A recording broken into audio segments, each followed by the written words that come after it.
Cult recruitment horror. How ordinary people lost friends and family overnight.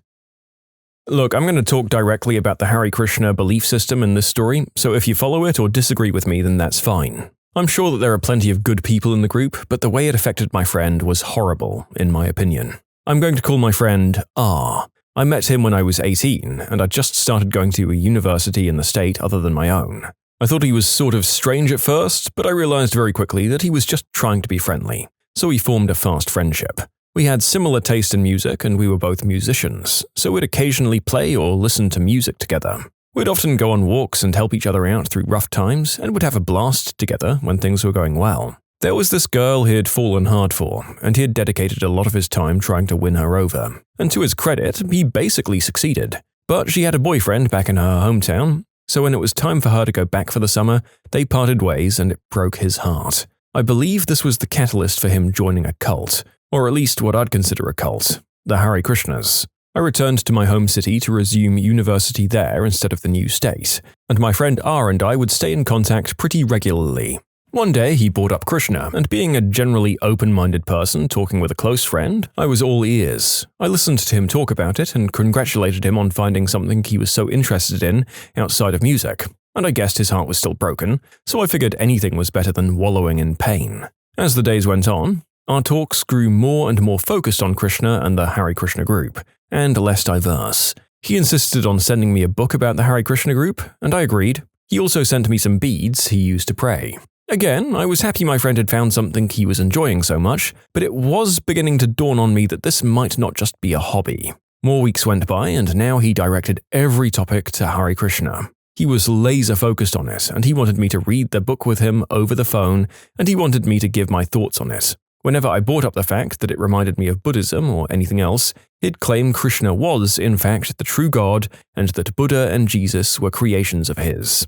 Something like that. Maybe creations isn't the right word. I wasn't upset. I'm agnostic atheist myself, so I just sort of shrugged it off and said, "Okay, man." It was getting a little tiresome at this point. It was around this time that he started suggesting I join the Hare Krishna group. I explained to him I only had a few years left in university and I wanted to finish what I started. His response was, "Well, you like music, I know. You'd be playing so much music as a Hare Krishna." Yeah, thanks man, but I really just want to finish my degree." This went on for some time until he realized I wasn't budging, and then I just stopped hearing for him for about a year. I couldn't even get a hold of him. Sometime after that, I think it was his mother who I got a text from, and she explained that R had given her my number and that he was detained while trying to book passage to India. He was sleep-deprived in the airport and not wearing any pants. He'd taken it quite literally when he was told people really didn't need more than a couple of hours sleep per day or more than a few grains of rice. She asked me to call him, and she explained to me that he had been cutting off contact with his friends and family, and that all he ever wanted to talk about was, you guessed it, Krishna. So I called my friend up and tried asking him what happened, but he wouldn't explain anything. Instead, he asked me to get the book he'd sent me, and he told me to read passages of it to him. So I read a few and then attempted to ask him more about what was happening. Didn't work. That was years ago. I haven't heard from him since. I miss you, R. I've always thought of the Hare Krishna as one of the less harmful cults out there, just kind of forming their own communities in the middle of nowhere and farming and stuff. But now I think about it, whenever you hear of these sorts of communities for other beliefs, they usually turn out as a grift of sorts. My little search on them just now hasn't turned up anything too big though. Mysterious group, this one. She wasn't permanently lost, but my aunt joined the Children of God in the 70s. She was down in Texas doing student teaching, and one day her roommate called my grandparents to say she hadn't seen her in a couple of days and was pretty sure some people took her to Mexico. My grandparents immediately drove down to Mexico, hired a cult deprogrammer, and rented a house near the cult compound. They basically blew as much money as they could afford, but never saw her before they had to give up and go back home. A little while later, my aunt called home to tell her grandparents she was getting married. They told her to wait until spring break and they'd come down for the wedding, but she said she couldn't. A few months after that, she brought her new husband to the US to meet the family. They're still married today, and I basically just learned about the whole thing like 6 months ago. She hasn't been in the cult for decades, but she's way into a lot of multi-level marketing and pseudo-science stuff now, so yeah. Turns out both of those things prey on a certain kind of person. She and my uncle, who was originally from Mexico, moved back to the States with their first 2 kids, probably in the early 80s. She's always seemed pretty normal to me. I kind of heard vague things about a cult or something over the past decade or two, and kind of wondered how she met my uncle, but my other aunt really delved into some details at a family gathering last year.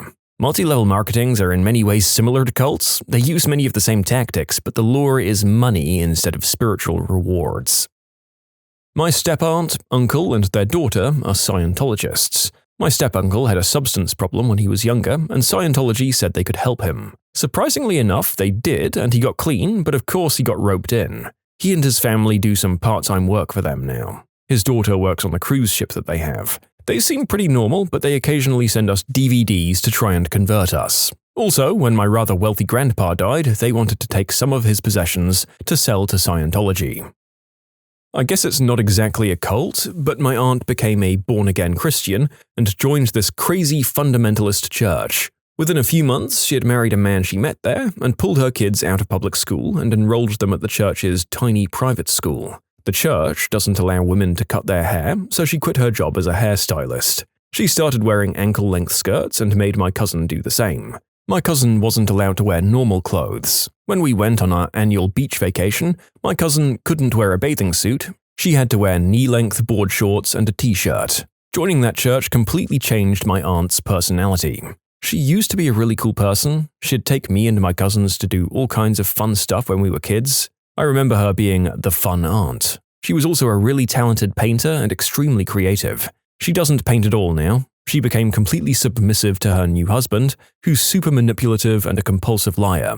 I don't think she's being physically hurt, but she's not allowed to leave the house alone. She can only go places with her adult son or her husband. My mum tried to convince her to leave, and now she's banned from talking to my mum on the phone unless her husband supervises the conversation. He works from home, so he's literally always around micromanaging her life. Joining that church also changed my cousin's life. She was probably about 12 or 13 when this all went down. She wasn't allowed to cut her hair, and she's only allowed to wear full-length skirts and long sleeves. They wouldn't let her see her old friends. She was only allowed to associate with people from that church. We lived in different states, but we were extremely close, and she used to come visit my family several times a year. Those trips stopped. I could only see her when we drove out to where they lived, and even then, she wasn't allowed to be unsupervised with my mum, who was deemed a bad influence because she called my aunt and her husband out on their bullcrap. It was really hard on my cousin. She ended up legally emancipating herself at 16 and moving in with our grandparents.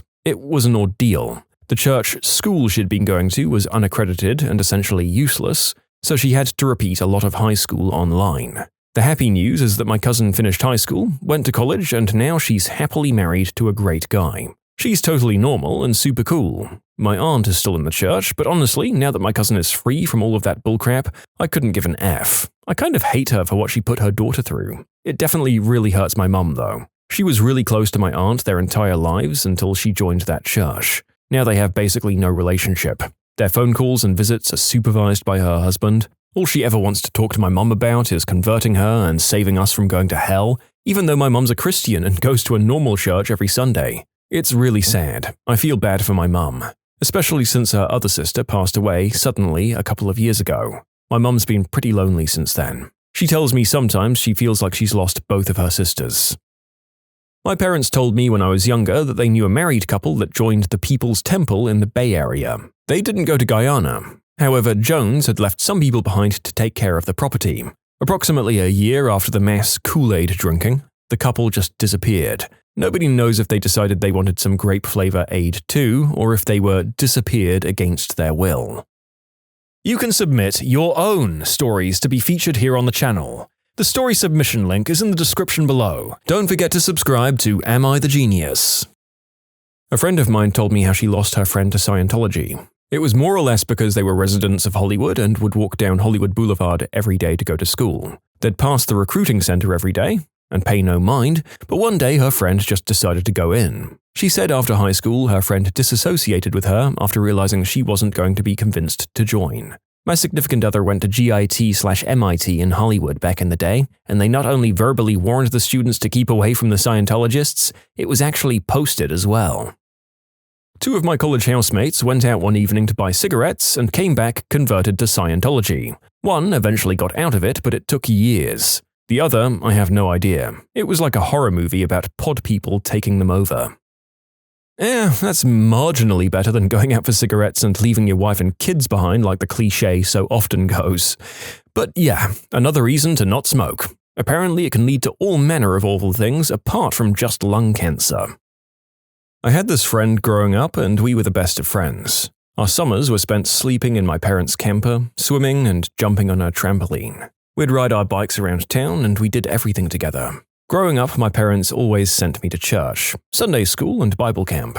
She never went to church and would kind of make fun of me for not being allowed to have Saturday sleepovers. She had a lot of doubt, but I didn't really care. She was my friend, and if she didn't believe in God, then whatever, who cares? Let's watch Blossom. Then her mum got sick.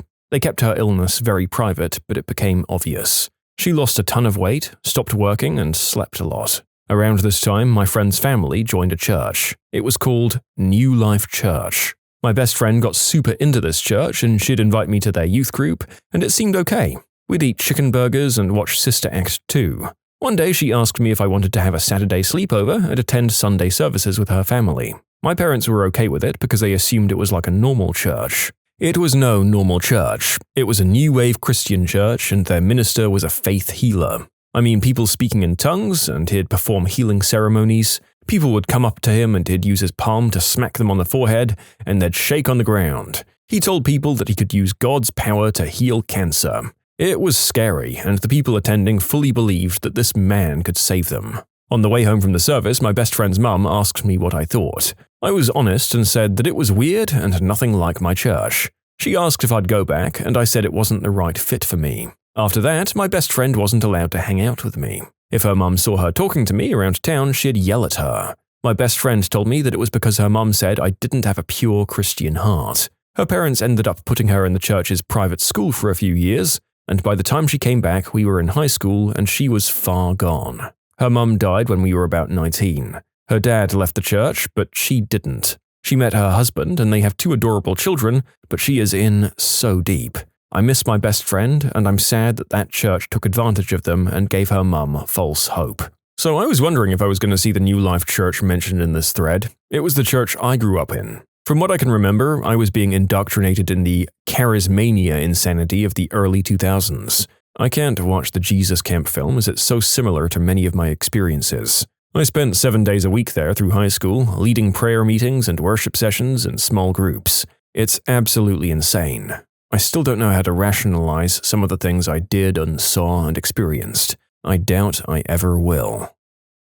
The worst part about Scientology to me is the time you lose by involving yourself in it. Members can spend 18 hours of their day being audited. Children are separated from their parents for months at a time, essentially erasing the familial relationships. It seems that the children learn to never trust anyone or be loyal to anything other than their religion. They're told that it's their responsibility as a Scientologist to rat out anyone who says something that even slightly opposes the church's beliefs. If someone reports you to the church, you're required to go through the auditing process for hours and hours at a time at your own expense. Bonkers. So I got out when I was in my early 20s. And by got out, I mean was demonized and disowned by my mother, who then married the cult leader after he divorced his wife for, quote, having an affair. Big old pile of crap. The cult leader's wife was my ex-step-grandmother. Long story, my mum's not great at picking men. But she's still in it now and won't talk to me, though she did try to make me see the error of my ways a couple of months back. I'm in my early 30s now. Apparently, the cult leader is dying of cancer to the mouth, which is incredibly appropriate. Anyway, once he dies, I'm hoping to be able to slowly talk sense into her again. So that's the how of things. I could go into more detail, but scotch and video games with friends is tonight. Has anyone heard of cults in Budapest? A family friend of mine was a prominent young chess player, not a Grand Master, an international master with a GM norm, who, at a stressful crossroads in his life, basically had a nervous breakdown at a tournament in Budapest and went outside and somehow came into contact with a cult. He's been there a few years now, and within a couple of weeks he withdrew all of the money from his bank account and asked his family not to contact him. Apparently, they later were allowed to, and he spoke broken English and was more comfortable in Hungarian language. He was one of the smartest guys I knew. I don't know the name of the cult or what they believe in. That's been a part of the weirdness of the whole situation for me. I'm not in the area where the family lives anymore, and I haven't been in direct contact with them.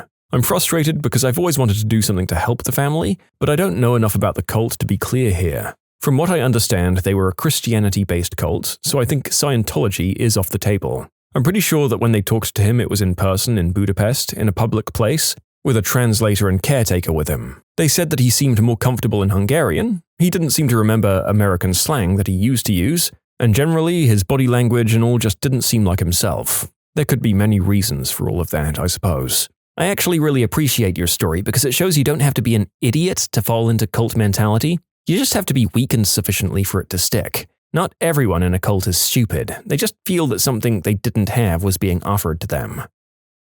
That's a good point, although as I alluded to earlier, stupidity is a big point for some people, particularly those that seem to fall into these sorts of things repeatedly or think they'll get rich off of pyramid schemes. The other major target for cults is definitely the desperate and isolated, so I guess I'm not surprised that a smart person might end up in one. I had 2 cousins who went to Jonestown. I was born 2 years after their deaths, so everything that I know is kind of family lore. They were Dad's best friends, and he rarely talked about them, but my mum was pretty open about it. The following is me paraphrasing what my mum's told me about them getting involved in the People's Temple. They joined in San Francisco. It began as a utopian community which followed the teachings of Christ. They gave literally everything they had away. Blankets, food, whatever the group had, they'd give away. At the time, communes were common, so that's what they were doing, moving in with a bunch of like-minded people, and it didn't seem that odd. To their family, it just seemed like an idealistic hippie community. And then they started asking for money, always under the guise of feeding the poor or something like that. It didn't begin with asking for money because Jim was the second coming. Their parents sent all the money they had, but my cousins just kept asking for more. Eventually, this was how he isolated members from their families. If the family kept giving money, then the members could keep in touch. If the money dried up, the family was blamed, the members were cut off from contacting them. My parents were living in Seal Beach at the time. My mum says the first time they noticed the cousins seemed a bit strange was when the cousins were on a mission trip with Jones. I believe he was preaching at the Crystal Cathedral. It rained, like one of those rare downpours in SoCal. The bus didn't have a windshield, so everyone was just getting soaked. So Jones walked up to the front of the bus, held out his hands and spoke, "Storm, stop!" and the rain stopped. So that was the story my cousins told my parents that was the first sign my cousins had been brainwashed. I asked my mum what her response was and she said, "We just laughed. It was so ridiculous. We had no idea what was coming. Nobody had heard of a cult." By the time they left for Jonestown, my dad says he knew he'd never see them again, but at the same time he was shocked when it happened. We have letters from their time in the church all the way up to in Jonestown, so you can read their progression into brainwashing. In the end, Nancy freely took the Kool-Aid. Ronnie was injected with cyanide. Their deaths have been ever present in my family. In short, family members joined the People's Temple, a weird, slow progression that my family didn't really understand. Ronnie and Nancy, siblings, my dad's best friends. In a documentary about Jonestown and the People's Temple, a former member tells a story about one of Jones' sermons and how he compelled a woman to get up out of her wheelchair and walk down the aisle to the stage. She was so overcome with the power from Jones that she began to run to the stage. That woman was actually Jones' personal secretary and could walk. They had her fake being an old, frail woman to entice people. It's so messed up. I'm sorry your dad's cousins got roped in, and I'm incredibly sorry they were victims of the massacre in Guyana. Does losing someone to a multi-level marketing cult count? I not only lost a friendship, but I had to unfollow all of their posts. I can't answer their calls, texts, or messages because it's all about me being on their life-changing team and supplementing my income, even though my spouse and I both own our businesses and love our jobs and don't need supplemented income. If you're reading this and you're in an MLM, think about the friendships you've had with people for many years. Don't throw them away for the small chance that you'll actually make good money. I don't know if it was an actual cult, but after my cousin did a legit Teach in Asia program, she decided she was in love with Buddhism and joined a temple in Thailand, whatever that meant. And we haven't gotten into the cult stuff yet, so bear with me.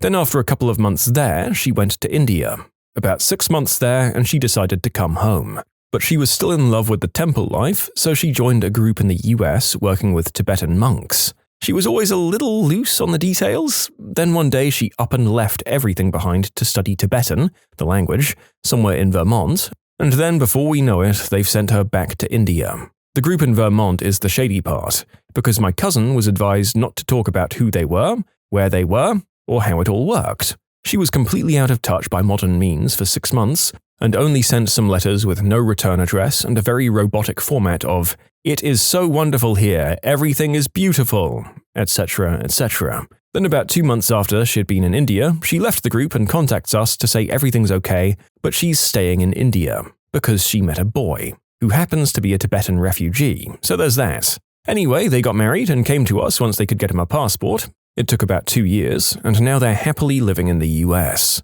She still won't talk about what happened, though her husband has let slip that something shady was going on, and he also won't say what. I'm doing a Teach in Asia program, and I've been approached multiple times from cult-like Buddhists about joining their religion. They've claimed some pretty wild crap, like I'd be shielded from earthquakes, my face would turn smooth after death, I wouldn't be subject to hyperinflation, the whole 9 yards. Ladies, when did you get to remind your chauvinist salesperson who the real client was? We wanted a fence around our house. I've always worked from home, and my husband has always worked in a field where he can't take time to meet with contractors and people like that. He and I agree on terms up front, and then I make decisions from there. It doesn't matter in life, but for this story, it does. I make more than my husband, by the way. We'd already agreed on this company based on various factors. A man came over to give an estimate during a workday, which ended up being less than we expected to pay. I was ready to sign the papers, and he said, "I'd rather talk to your husband about the numbers and get his signature since he'll be the one paying for it." I asked him to leave my property and never come back. Okay, mine wasn't a salesperson, but I am a female business owner with a male business partner. I've had a few customers born in the dark ages and reps that asked to speak to my boss, but the worst was a guy who snapped his fingers and told me to put the kettle on, girlie. Needless to say, he didn't get his cuppa, and he certainly didn't get the discount he asked for. When I was a baby, for some reason I wouldn't latch on when my mother fed me, so I wasn't eating well. The doctor completely ignored my mum and only talked to my dad because apparently she was too hysterical. He was on the verge of finding out what hysterical looked like.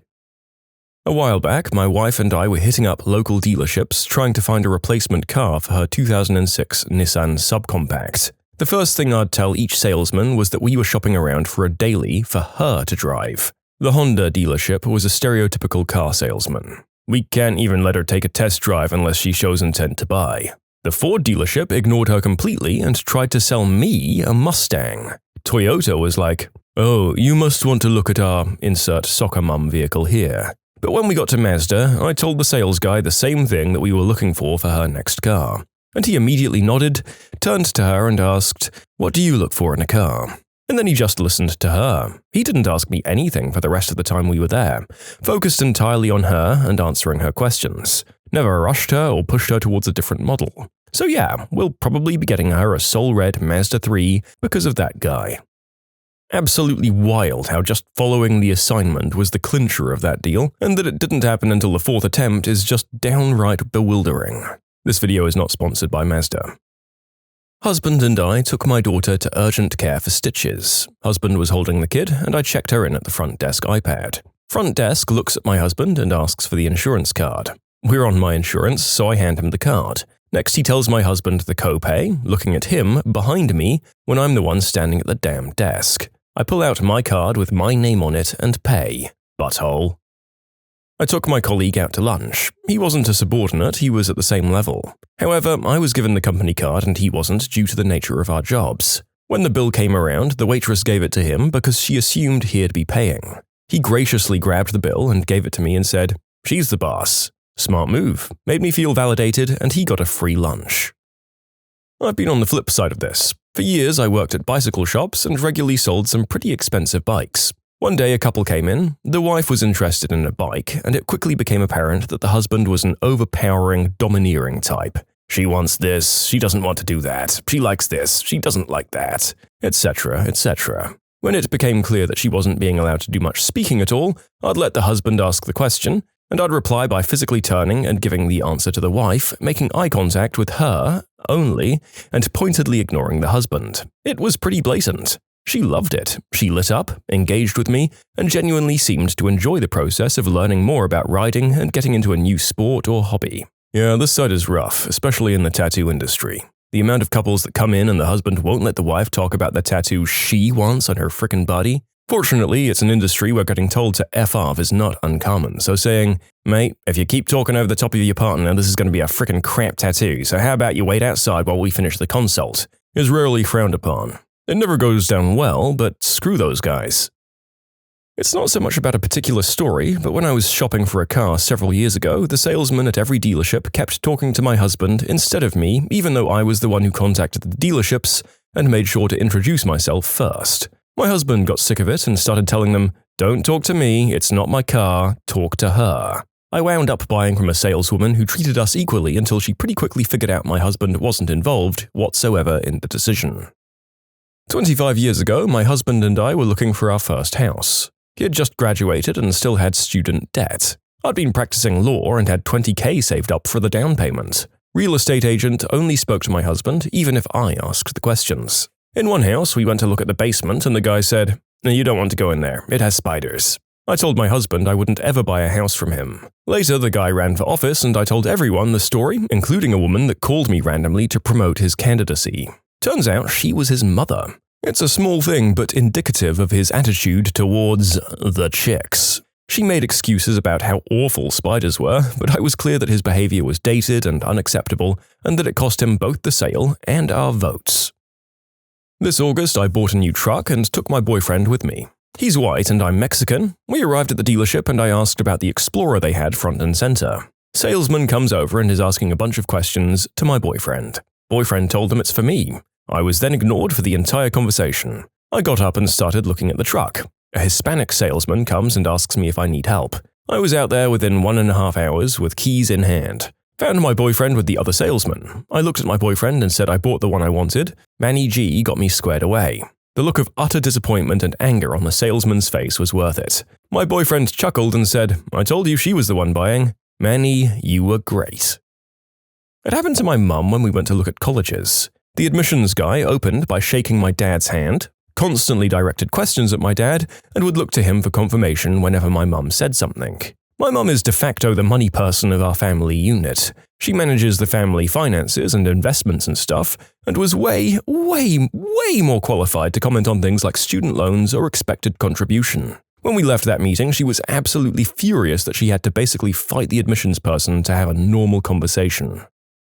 My husband and I were buying a new mattress. It was a joint decision on the feel of it, but my decision for the price point and warranty and stuff because I was paying for it. In other words, all the stuff we actually needed the salesperson for. Salesperson was a fine guy, old-fashioned, not overtly rude, but he was definitely talking to my husband more than to me, the one with money to pay. I noticed, but I'm used to it. I was going to get my info and pay the man, whatever. But my husband, bless him, wandered away all floaty like he'd never seen a furniture store before. Weird, but okay. Then he came back and said, "Hey, can I have some money? I'm going to check out that insert dumb little decorative thing in the other part of the store." I was weirded out because I had never seen him care about a lamp enough to go examine it all on his own, and also we don't do that. But yeah, I said sure, and I handed him some cash. The salesman immediately stopped paying attention to my husband. Suddenly, in his mind, I was wearing all the pants. He started asking me what I did for a living, and I was able to negotiate for a slightly lower price. I love my husband so much. He knew exactly what he was doing. That is a husband who knew the assignment and understood what was up with the situation. You've got to respect someone who's completely okay with making himself appear less of a man in the eyes of some dink idiot just to let his wife have the attention she deserves. Who cares about the opinions of these salesmen anyway, after the purchase, I guess? My husband and I had our backyard completely dug up and re-landscaped when we bought our house. The landscaper was an older guy, probably around my dad's age, and my husband and I are pretty young to be homeowners, so I could kind of understand this guy's condescending attitude. When he came over the first time to do the estimate, he almost exclusively addressed my husband, even though I'd made it clear I was the one who was doing the designing and knew what I wanted done.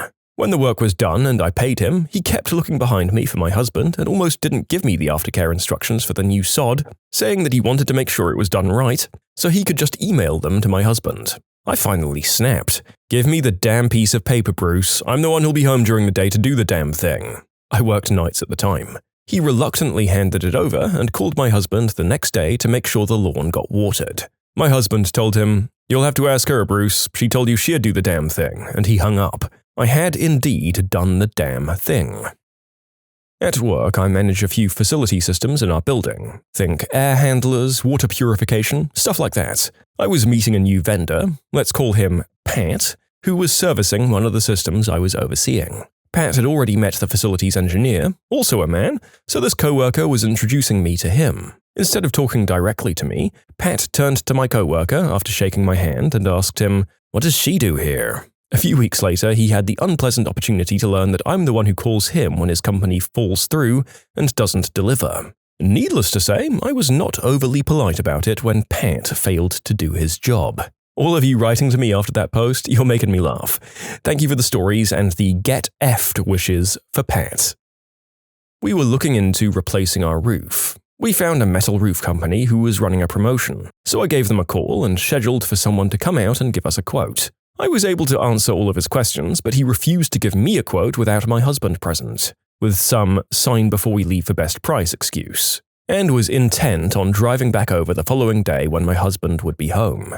I called their main office shortly after he left and said I wasn't interested in any high-pressure sales tactics, I just wanted the quote, and if they wouldn't give that to me, the one who'd be paying for it, then to not bother coming back. I didn't see them again. The 3 other roofing companies I contacted had no problem dealing solely with me. In 2020 of all years, I had this with a new patio door. He walked in, looked me up and down, and outright asked if I had permission to make a decision on whether to accept their quote. When I said I had that power but wouldn't be making that decision until I'd spoken to a few more companies, he said he'd better come back when the man was around to sort this out. I told him he wasn't welcome back in my house and I'd take my business elsewhere. Their follow-up customer service call employee got a right earful when they rang a few days later to see if my husband and I had any more thoughts on the matter. Oh, believe me, I had some thoughts. You can submit your own stories to be featured here on the channel. The story submission link is in the description below. Don't forget to subscribe to Am I the Genius? I, a 38-year-old female, caught some hunters trespassing on my property. I wasn't rude to them at all, just waved from the other side of the field. The next day, they showed up at my house and one of them gestures towards the police car in the driveway and asks to speak to my husband about hunting in our woods. I was like, you can talk to him if you want, but that's my cruiser and this is my land, not his. They still insisted on getting permission from my husband. I was buying a new sports car. My husband and I walked into the dealership and the sales guy walks up holding his hand out to shake my husband's hand and asks how he can help. Fine, no biggie. My husband says, "She's buying, not me." Sales guy glances at me and says to my husband, "Well, it's not just her decision, right?" We left and I bought my new sports car elsewhere. Frickin' butthole. I was invited to a weekend away with the supplier to launch their new range. My husband went with me, and on the order day, the financial manager of the supplier came up to my husband and asked him what he thinks about the new range and what he's considering buying. My husband replied very dryly that he's only the +1 and that he must speak to me, seeing that I'm the one with the checkbook. We were buying a car for me, paying for the whole thing outright but financing the minimum amount because they ran a deal that got us $1,500 off if we financed through them. We just paid the whole note the next month. So of course we had to sit in the salesman's office for an inordinately long amount of time answering questions. The salesman, who was great in every other way because he was a hands-off, no-pressure guy, we had walked from several other places when they attempted to pressure us, he started asking my husband the questions. My husband pointed at me and said, "I don't know, it's her car." The salesman said, "Of course, but we all know how that goes, right?" and kept asking him. So what ended up happening, because we both wanted to get the paperwork signed and get the heck out of there, but we were also on the same wavelength about wondering how far we could go with this, was that the salesman would ask my husband the question, husband would blatantly turn to me and repeat the question, I'd answer him, and then he'd turn back to the salesman and repeat exactly what I'd said. The guy never got the idea that maybe he could, just ask me the questions. Then there was the car we bought for my husband a few years later. Since we both put our names on the paperwork, we both had to sign.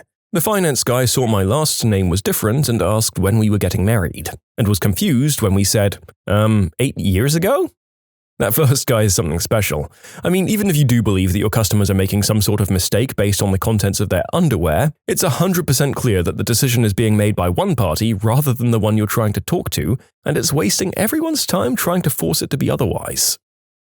My wife and I are both physicians. She's very type A and particular. I'm much more relaxed and I go with the flow. We recently had a new home built, and since then I've done a lot in regards to landscaping and adding to the home. finishing the basement, adding on a standby generator. The thing is, despite my wife usually being the one to reach out to contractors, and despite the fact that she's the one who wants things done in a specific way, and despite the fact that I usually refer them to her, they always try to contact me first, talk primarily to me when we're both present, and reach out to me when they have questions or need to let us know things. It is bizarre, like, I'm the guy in pajama pants and a sweatshirt playing the floor is lava with the kids. Does it look like I care what kind of finish is on the cabinets? Talk to my wife, we all know she's in charge. When I was buying my house, I took my boyfriend with me to the viewing, and the realtor was talking mostly to him and even ended up calling him with bids on a house. Yes, the house I purchased all on my own and is mine. I don't take myself too seriously and I'm not easy to upset or embarrass, so I don't really care. I was riding high on a wave of winning a bidding war. I think I should say I often find myself in similar situations where the salesperson looks at my boyfriend, yes, the same guy for 7 years and counting, for approval or answers, and my boyfriend always replies along the lines of, "Don't look at me, she's the boss, she's the one making the decision." And now that I'm thinking about it, I've never really had to tell anyone myself. He was always first to tell them. Maybe that's the reason why I never really thought much about it. So this one doesn't really involve any women, but a coworker of mine, an Indian contractor, who has a high-pitched voice when speaking English. He was on the phone with his insurance to ask why they hadn't made the payment to the garage fixing his car, and you could tell he was getting angrier and angrier at them when all of a sudden I heard him yell, "I am the husband!" Apparently the guy on the other line thought it was a good move to tell my coworker, "Can we talk with your husband about this? You don't seem to understand what we're saying." Our female coworkers were livid when they heard that and had a whole bunch of similar stories. I'm the husband, but whenever we have any kind of work done on our house, everyone constantly tries to make eye contact with me and pal around. My wife does all that stuff. I don't know anything about any of it. I literally spend the whole time redirecting people to deal with her. Sometimes I just excuse myself and have her fill me in on the details, which I don't care about or need to know later. My husband, bless his financially stable heart, always lived in nice apartments until we bought a house together. I always lived in the hood, in sketchy rental houses and apartments where calling the landlord or maintenance was usually more trouble than it was worth. So, I'm the de facto custodian, doing all the minor maintenance and arranging all of the big repairs. I enjoy that stuff. But yeah, as soon as a repair tech enters the house, they look for my husband. And every time I take them downstairs and quietly say, "The guy at the desk over there is my husband. He's doing call center work, setting appointments for the hospital. I'm your point of contact for this project. Please only talk to him if you're about to get loud." Sometimes I still get texts from my husband like, "They want to replace the pipes going from the hot water heater to the downstairs bathroom. Is that okay?" Grrr. The only exception is Mrs. Handyman. Exactly what it says on the tin. The person I use for small jobs that I can't do anymore. Her and I are cool. I have issues constantly when going out to eat with my boyfriend. They always put the bill down directly in front of him no matter what. Even when I reach across the table and grab it and put my card in, they almost always put the check back down in front of him after swiping the card. They'll often turn to him and thank him or tell him to have a great evening, or which copy to sign. It's infuriating. When I'd taken my appendix out, I asked for my doctor when doing the deed would be okay again. He turned to my husband and said, "Whenever you feel ready, you can begin relations again." I don't know if he was uncomfortable talking to me about it, or was deferring to what my husband would prefer. Either way, it was strange. Yeah, I always just sort of assumed that doctors are these highly educated and modern people, but this job that I'm doing right now has really proven to me time and time again that if there's one thing they're often behind on, it's gender equality. Bizarro. Semi-related, girlfriend and I were in a restaurant in Slovakia. The waiter, an older local man, comes over and directly addresses absolutely everything he has to say to me. Explains to me the 15-plus entries in exquisite detail, and then turns to my girlfriend and says the only words he said to her all night. "And the ladies, they like this," beckoning at one dish. Based on my girlfriend's face, I could tell it was A, bothering her immensely, and rightly so, and B, worse, that's exactly what she wanted on the menu before he came over. My wife and I, in Dubai, being the Middle East, they'd exclusively approached me, but the credit card was hers. Every damn time. This was my experience with my boyfriend in Vietnam. I sort of expected it, but still ended up really getting annoyed by it. No one ever spoke to me directly if we were together. At a restaurant, we were clearly done with our meal, and my boyfriend wanted to use the restroom. I looked over at the female servers and made eye contact while trying to signal them. They just stared at me back. I piled plates together, nothing. A few minutes later, my boyfriend comes back and they approach him to ask if he wants anything else or the check. Nothing directed to me. Even when he and I tried the hotel spa, which in other countries are usually sexist in the other direction and cater towards women, they only asked, "Mr. So-and-so, how was everything?" Not a word to me. It took away from my enjoyment somewhat. Not me, but my mum. I'm not married anyway. My parents were looking to get solar panels and invited several people over to get their recommendations and get a quotation. This one salesperson kept only looking at my dad, only responding to his questions and not hers, and the quotation ended up being addressed only to my dad, not the both of them. My mum stood her ground and said that even if his offer was the lowest, they'd not be choosing him. My mum is very anti-confrontational, so I was really proud of her. Another time I was helping my mum book plane tickets online for both my parents. Even though she filled in her name first, the online system suggested that my dad would be the main booker. My mum booked her tickets elsewhere. Trying to collect a parcel from the post office that was addressed to both me and my husband. I was told that my husband had come to collect it. I asked whether they meant both of us had to be there, and the response was, "No, just him." Needless to say, I wasn't happy, and after a while arguing, they gave me the parcel. What is your proof that adults can throw bigger, stupider tantrums than any of their kids? I was at the bookstore Borders with my family. My mum saw a toy car that my little brother liked, so she broke the door on it, and then asked the cashier if she could get a discount on it since it was broken. The cashier said she wasn't allowed to give discounts, so my mum called her a stupid fat B-word and stormed out of the store. This is one of the more mild incidents with my mum. Needless to say, I don't talk to her anymore. Okay, one more for those of you asking. As you can probably tell by the first instance, my mum is not a very nice nor a very smart woman. My parents are divorced and we'd see my dad every summer since they lived far apart. One summer, all of us kids decided we wanted to live with our dad. So we floated the idea past mum. She went off on us about being ungrateful, grounded us, took our phones away so we couldn't talk to our dad, and that was that. For a while at least. I used to work as a cashier at a grocery store, and I'd work the express lane, 15 items or less. And turning away people with hundreds of items was nerve-wracking because it wasn't uncommon for grown adults to throw a fit over it. Well, my dad's new wife totally lost her mind because she was going through my dad's phone, and in a group text message between him, me, and my brother, and my sister-in-law, I sent some pictures I'd taken while we were on vacation at Disney. We took my mum. It was me, husband, 8-year-old son, my mum, my mother-in-law, and my father-in-law. So naturally, she was in some of the pictures. That started a 6-month period of her hounding me over phone and text and email, threatening me and all around losing her mind. My dad and I no longer talk. So that was fun. Not being allowed to watch naughty movies on the computers in the children's section of the public library.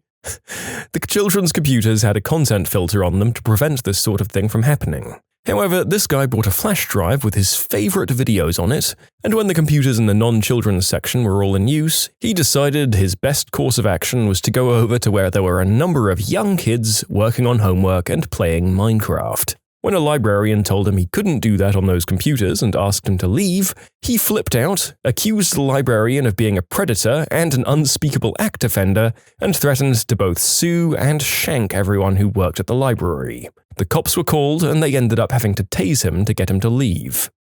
I love that in this guy's mind he was going to stand in a court of law and wax poetic about that, and somehow the court would side with him. Never mind the people he'd also already knifed in his imaginary scenario. I have to applaud his optimism about any given pursuit. I work as a barista at a coffee shop. One day, this guy comes up and wants a filter coffee with almond milk at exactly 47 degrees. So I did exactly that. A few seconds later, he loses his mind and complains that the drink is wrong. I asked him what was wrong with it, and he replied, no, he basically shouted and insulted at me that the drink was 1 millimeter too high. I was like, what? He asked if only R words work in the coffee shop, as it's very easy to see the line in the cup that he'd brought with him. He said this has never happened to him in his life. He feels insulted and so on and so forth. I tried to calm him down, but he insisted I get the manager. My manager came and banned him from entering the store ever again. My grandma is a type 2 diabetic. When she was staying with my family after Hurricane Harvey destroyed her trailer, she got really mad that my stepdad was making healthy meals for her instead of her favorites like fries, pizza, hamburgers, and pasta. My stepdad, being type 2 as well, he said he wasn't going to enable her horrible eating habits and let her slowly kill herself. She's only 59 years old, so it's not like she's 80 and has lived a full life and should stuff her face before she dies. Her stuffing her face is what's going to cause her to die early. Plus, we didn't force her to eat the healthy food. We told her she's welcome to eat what she wants if she buys it herself, but we're not going to be the ones responsible for her worsening health. Literally anything with traffic. In multiple places, honking can basically mean you want to fight. My aunt had a guy get out of the car and start banging her car and screaming because she passed him. I've had people throw their car into park because I honked after realizing they wouldn't look up from their phone after sitting at a green light. Stop being a jerk when someone calls you out for being a terrible driver. A friend once called me, fuming mad because the person working the drive-thru said, "Welcome to fast food restaurant name. Would you like to try our featured item today?" He was furious about it. "Your job is not to tell me what I want. Your job is for me to tell you what I want." He yelled this to me as if he was talking to the employee. The only reason he called me was to complain about the drive-thru employee. I was like, dude, have you never been to a drive-thru before? They almost always do that. Besides, it is part of their job to recommend the featured items to everybody. That employee was almost definitely instructed to do so by their boss and would have gotten in trouble if they didn't.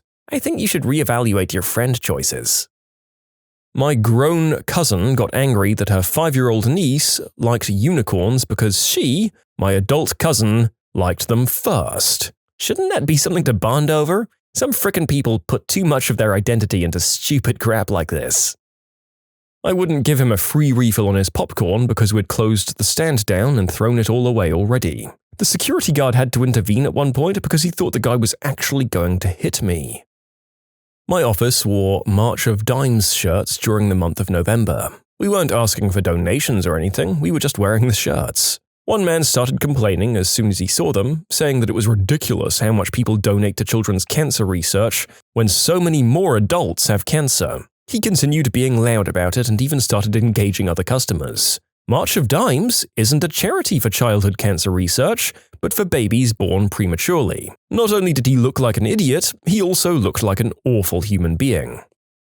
I was getting a tire patch, which is free at the shop that I went to. Another lady behind me in line flipped her lid that her oil change was a whopping 80 cents more than the last time she had been in, an 80-cent increase, and that it had always been that price before. She then insisted, since I wasn't being charged, she shouldn't be either, even though they were two very different services and mine never had a charge to begin with. They offered her an 80 cents discount to match her previous price, because they're not going to argue with them over 80 cents, and she took the discount but was ranting the entire time about preferential treatment. Yada, yada, yada. Expired coupons that weren't redeemable because we no longer had the product. Went with some friends to New York City in the first couple of weeks of December to do Christmassy things in the city. One of those things was to go to FAO Schwartz, but because there were so many other people trying to do the same thing, we had to wait in line. It was a 50-minute wait, and we were queued up. Line wrapped around the block, and in that time we got to yuck it up with the people in line with us. I turned around to say something to friends, then turned back around to move forward, and noticed two strange women ahead of me that weren't in line a moment before. I turned back around to give my friends a "you seeing this crap?" look at the women that cut when a guy with a stroller tried to brush past me. I stopped him dead in his tracks by standing in front of the stroller. I told him that the back of the line was down the block and about a 40-minute wait from our current spot. He just looked at me like I was the jerk and said, "Thanks for the information, but I'm trying to get to the rest of my group," while nodding to the women that cut the line when I wasn't looking. The people ahead of us that we'd been joking with heard the commotion that I was making and started in on the women that cut the line. The guy was looking angrier and angrier as he kept trying to get past me, and finally the line as a whole managed to get the line cutters to shove off. As the group of line cutters were leaving, the guy looked back at me and shot some colorful comments about the quality of my character and left. Yeah, I don't care that you're upset that I wouldn't let you, your infant, and two women in tow cut the line.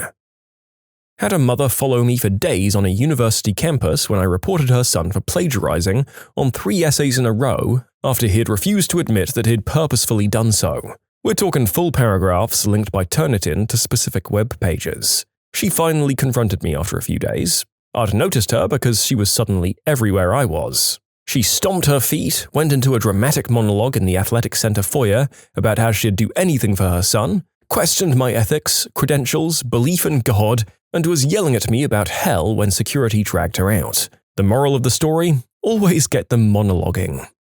There's nothing wrong with being unemployed or having some time on one's hand, but boy oh boy is there like a 50% correlation with this sort of behavior and having the free time to spend entire days away from home following random people and complaining. Bored people can just go insane.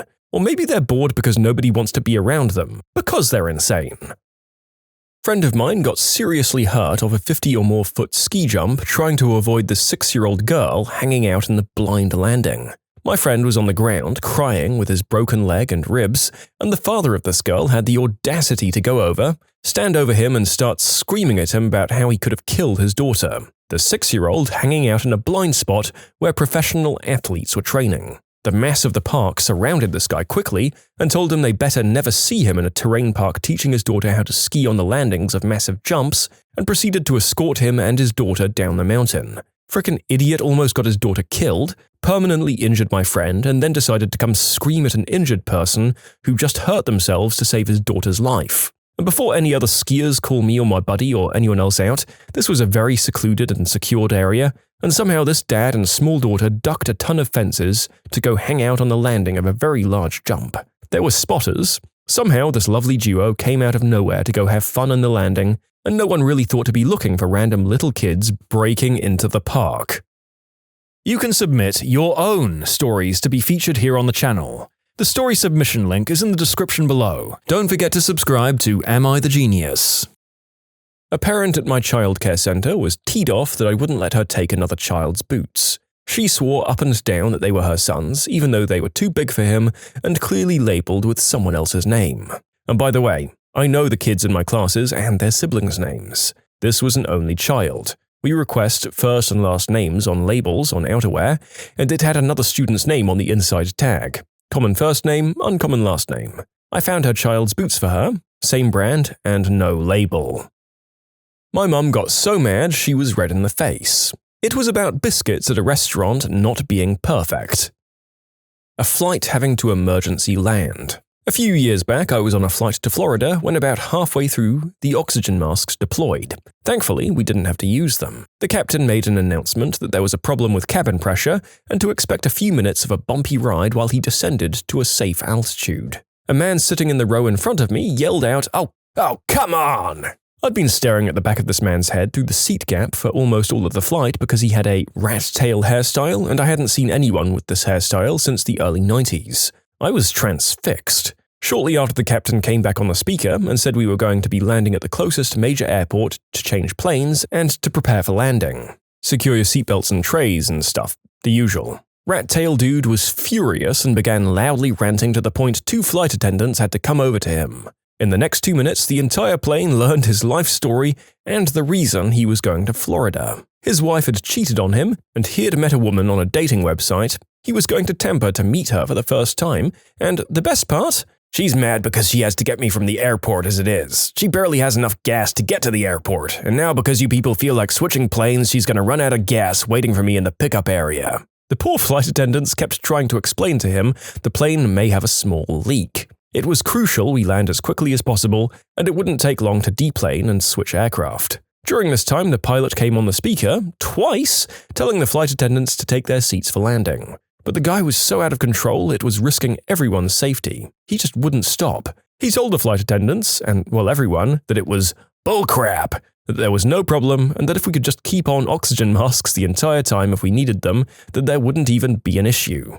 I bet the pilot just has to take a dump and doesn't want to do it on the plane. By now, all of us around him were yelling at him to stop, and one of the flight attendants told him if he continued, he wouldn't ever make it to Florida since he wouldn't be allowed to get on the new plane because he was out of control. Finally, he stopped yelling and the flight attendants were able to get to their seats, but he continued to mutter to himself as the plane landed and we were pulling up to the gate. They kept him on the plane as everyone else was getting off. I was sitting in the airport by the gate with everyone waiting for customer service to tell us more info about getting on the next plane when I saw 2 airport or state police being let onto the jet bridge. Unfortunately, I didn't see him get off the plane as we were moved to a different gate, but it felt really good knowing that this total butthole wouldn't be making it to Florida to meet his internet love. His antics and loudmouth put the flight attendants in danger and stressed out the rest of us in an already tense situation. It amazes me that people like that exist, and that they believe the plane with a potential problem might continue on if you put up enough of a scene. A lot of the movie theaters in my area have converted to a choose a seat when purchasing a ticket model. Guy was trying to buy tickets with his daughter and having an absolute fit because there weren't many good seats left for that time slot, and that this process doesn't allow for spontaneity anymore. I mean, he's not wrong about that, but he was raging at the poor high school kid just doing her job. I worked at an auto parts store for a while. We'd get middle-aged dudes who'd get mad at us for not looking for parts that don't exist for their cars, or for simply asking them to clarify what they're working on. It's incredibly disheartening to see a grown man throw a hissy fit, all because he doesn't know what kind of car he has. Worked customer service at a grocery store. This one woman brings in frickin' boxes and boxes of canned goods and cereal boxes. No receipt. She says she bought them for donations, but forgot. Just for giggles, I scan the item to return, and it is not in our system. I take a look at the cans. Expiration date 2005. It was 2008. I look at the cereal boxes. Expiration date 2007. I explain that we can't return her goods because they were purchased a long time ago, and even if I wanted to, they don't scan into the system. And she goes mental, straight screaming about terrible customer service, getting the attention of everyone in the store. My manager comes over and she screams, "He won't return my goods." My manager says to just do it. I tell him to look at the expiration date, and he says to the lady, "I'm sorry, but you can't just clean out your pantry and expect to return expired goods." She yelled some more before storming off and leaving all of her stuff sitting on the counter. To this day, I don't understand how a 40-something adult thought they'd get away with that. It's real interesting how these people still feel entitled to get angry when they're caught out in their obvious scam. Like, you've lost. They know you're dishonest. You're not going to win. Is that reaction desperation? Frustration at people being smarter than they assumed? It's ridiculous. I saw a woman lose her ever-loving mind because Borders wouldn't accept her Barnes & Noble gift card. During the yelling, it became clear that she was aware Barnes & Noble had closed, but she thought Borders was obligated to accept the gift card because it was Christmas, and it would be unfair if her Barnes & Noble card was useless. My father-in-law loses his mind when he can't sit in the front seat. No, he's not super tall, he's 5'10"-ish, and I don't think motion sickness has ever been an issue. He always has to sit up front. Even when his buddies go on their long-distance hunts, he refuses to rotate.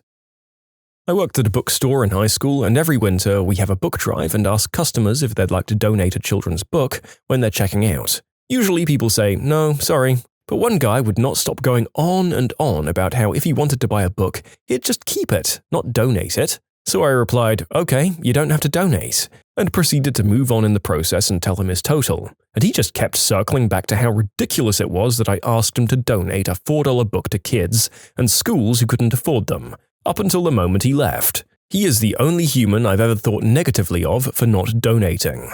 Just so you all know, he wouldn't be donating money, he'd be buying a book, which I put in a bin and is sent to schools and shelters.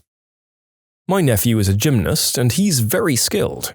I was at one of his compilations award ceremonies to watch him receive a medal and saw a mother, red-faced, screaming from the crowd at my nephew saying, "He's won too many times. You should be kicked out to give the other kids a chance." She then went on to scream long strings of profanity until she was escorted out by security. I was later told by my nephew that her son came up to him not long after and apologized for his mum's behavior.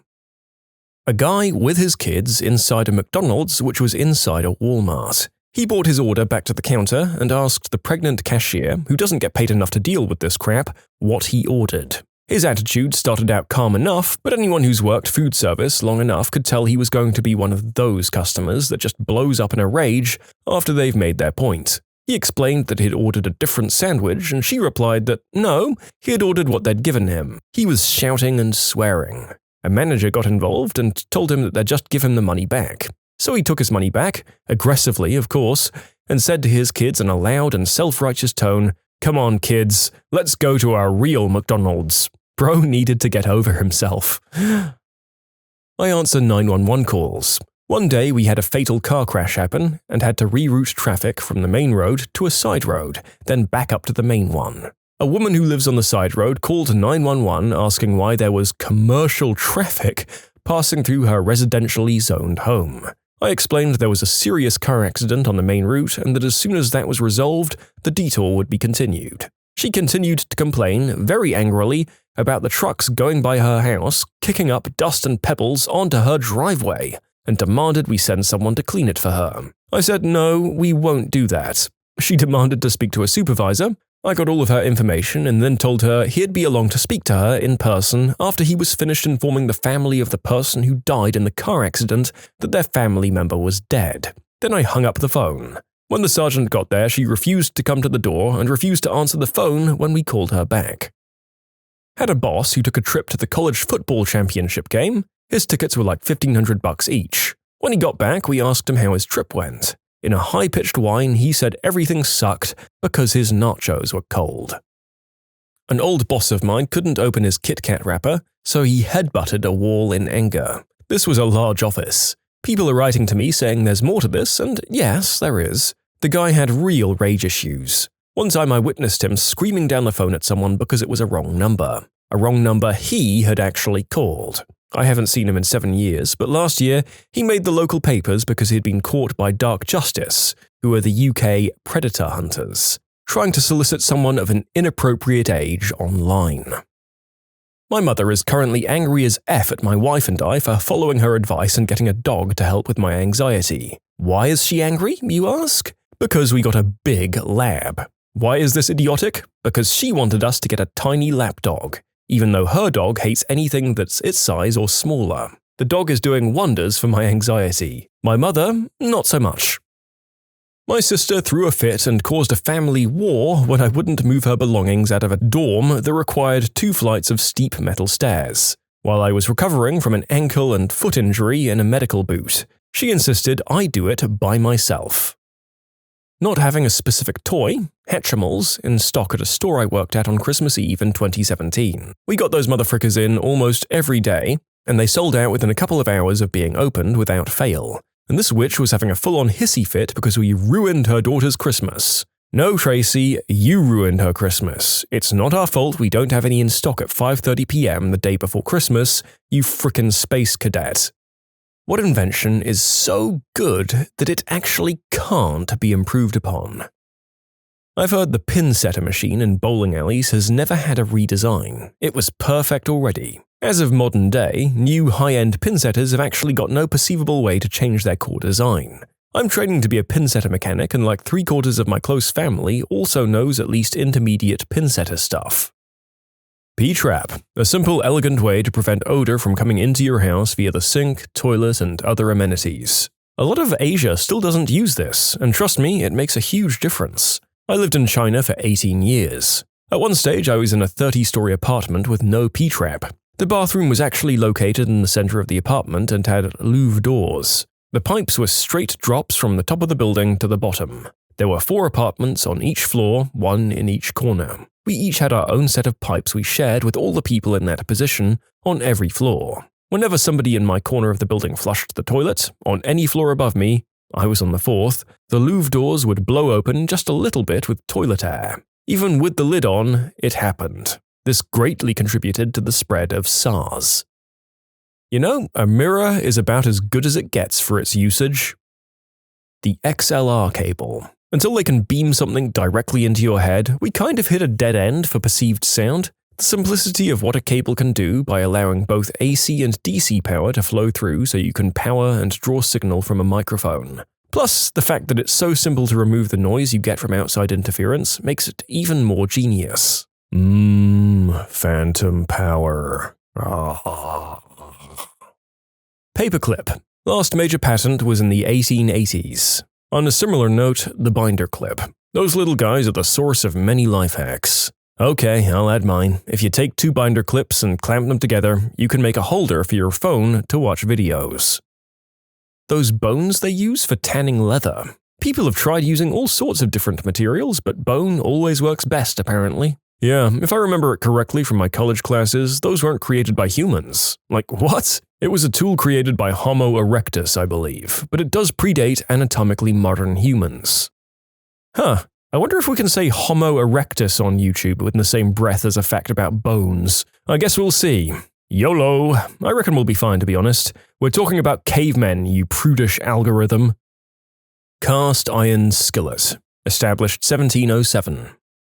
The brick. It's been made of mud, then mud with straw, and then mud with clay, then finally with clay alone. That is as far as progress has taken the brick in the, I guess, 8,000 years since it was invented, and it's still in use today. Someone, lost in the obscurity of ancient history, realized you couldn't build really strong stone structures with irregularly shaped small natural stones, and hewing huge lumps of stone into regular shapes was just ridiculously hard work. That person also observed that mud that fell into a fire was left hardened when the fire died down. So they figured that if you shaped mud into regular shapes, big enough to carry one in each hand, you would have all of the advantages of small irregular stones and large geometrically carved stones, but with none of the drawbacks of either. This thought must have taken a second to dawn on the inventor. The practical work to prove the concept must have taken a weekend at most, perhaps a week or two to get the shape just right, and here we are, thousands of years later, and the damn thing has barely changed at all. Pizza. You can change it up, you can ruin it, and you can fold it in half like a crazy calzone-munching madman, but you can't beat perfection. The calzones betrayed me? I'd say nail clippers. Rich and poor people all use the same thing to clip their nails. Rich people pay poor people to clip their nails for them. Yeah, and those poor servants use the same nail clipper the other poor people use. Zipper. It's the best way to merge in traffic. Yeah, it's meant to be a zipper, you idiots. Learn to drive.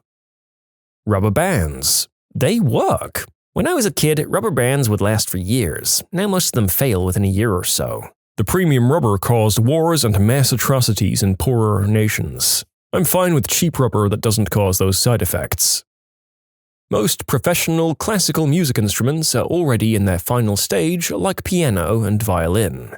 Taking the other tack, most orchestral scores don't feature a saxophone because it wasn't developed until the 1840s, which is extremely recent on the musical timeline.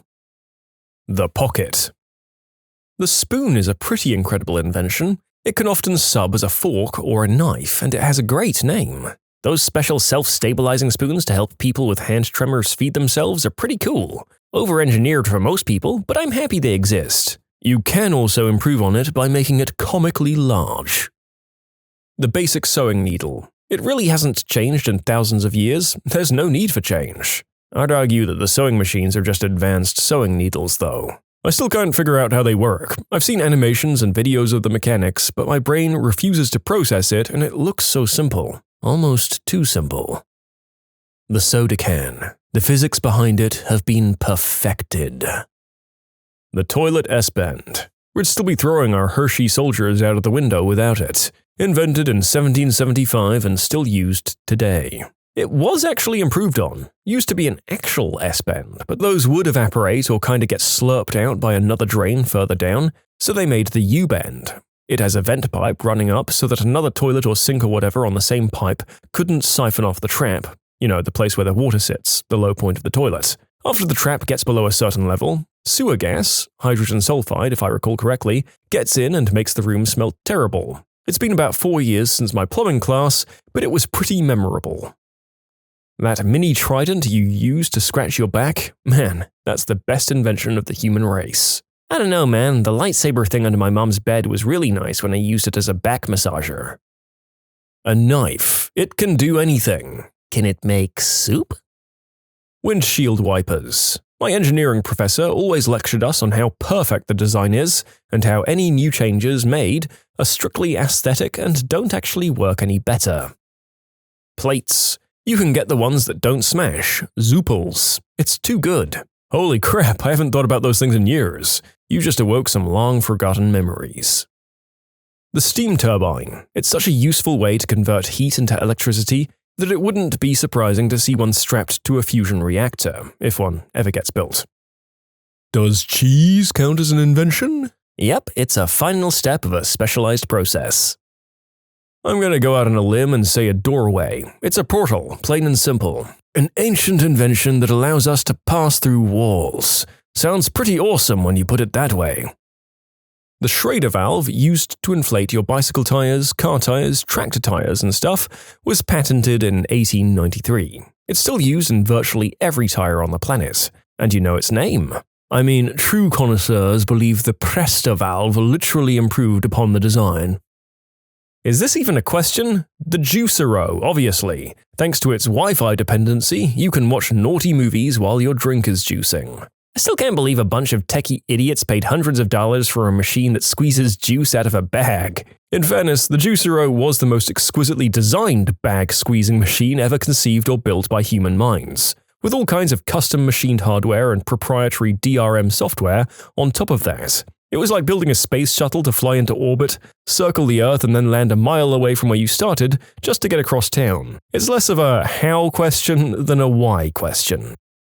I don't know, sliced bread is pretty hard to improve on, plus it's made life easier for pretty much anyone who enjoys bread. I present to you double-cooked sliced bread.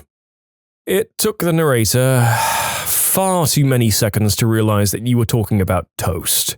I literally typed the words double-cooked into the search bar before my brain clicked. Please let me know if you're as dumb as me, listeners. I need the solidarity. Well, I was going to say a shovel, but it looks like people have already said spoons. What is a spoon but a very small shovel? What is a shovel but a very large spoon? Are you asking if there is an invention that does its job so well that nothing else can do the same job better? Like how a light bulb can give off more light than a candle, but so far we haven't produced anything that emits light better than LEDs. Or are you asking if there's an invention that perfectly solves a specific problem? Like if you want to keep dry while walking in the rain, your best choice is an umbrella. Things that come to mind are AM and FM radio, it's about as efficient as it's going to get, the pencil and pencil sharpener, I don't really see how you can improve them, the match and lighter, the umbrella, the hammer, the bucket, the TV remote, the fishing pole, the hinge, the spring. I'm not trying to say that these things are the be-all and end-all of their intended purposes. Say you want to catch fish, obviously with one fishing pole you can only catch one fish at a time, while with the fishing net you can catch many fish at once. So obviously you'd want a net more than a pole. The fishing pole's design isn't likely to improve. What more can be done for it? Look at unnecessary inventions like fireworks. There's nothing to improve about them because they serve no purpose to begin with. They solve no real problems, there's nothing beneficial about them. The guitar. A pizza cutter. Have you tried both the rolling kind and the scissor kind? Birkenstocks. Safety pins. Conventional can opener. I remember when my mum came home with this new can opener she found, supposedly revolutionary because it cut the side of the can under the lip rather than the inside of it, thus eliminating any sharp and dangerous edges. Which sounds great until you go to open a can of tuna and realize you can no longer use the lid to press down on the tuna to drain the water. Arguably one of the best things that a conventional can opener allows you to do. I immediately switched back to the 20-year-old metal opener, and I think that was the last time anyone used the newfangled one. According to Andalites from Animorphs, paper books.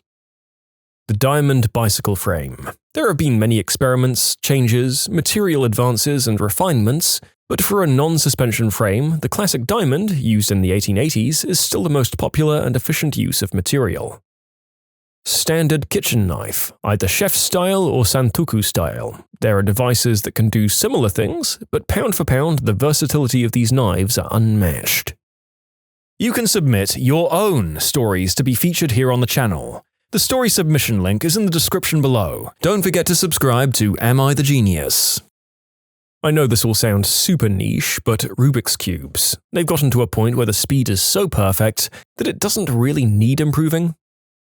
The safety razor, miles ahead of any plastic multi-bladed monstrosity in terms of durability, cost efficiency, environmental impact, and functionality.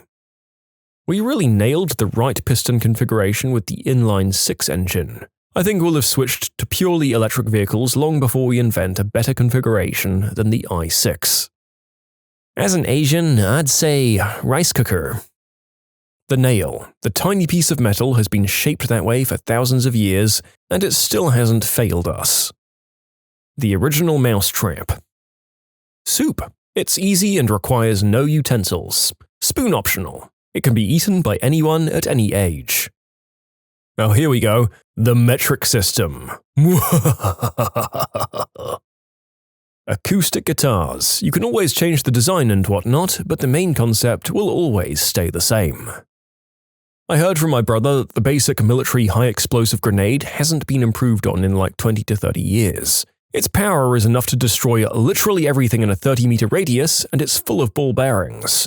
He said something about how if it was made any more deadly, it would kill the user as they can't possibly throw a hand grenade any further. Its only use is to dig a ditch, sit in it, and throw it over your head. If you threw it on flat ground, you and everyone else in a 30-meter radius would no longer exist. Fire cooking. We've been trying to improve it for almost 2 million years. Induction. God, I hate electric stoves. Years ago, I was sitting at my computer in a cold room, trying to play a game while keeping warm with a blanket. It was problematic, and I started thinking about how I should sew a blanket with sleeves so I could still have warm arms and keep my blanket in place. After a moment, I realized I'd just invented the jacket and almost felt like an idiot. A few years later, someone made millions off the Snuggie. Garlic bread. You. Aw, thanks, bro. You too. Crocodiles are any apex predator that lived through the KT extinction. Physically unchanged for 100 million years because it's the perfect killing machine.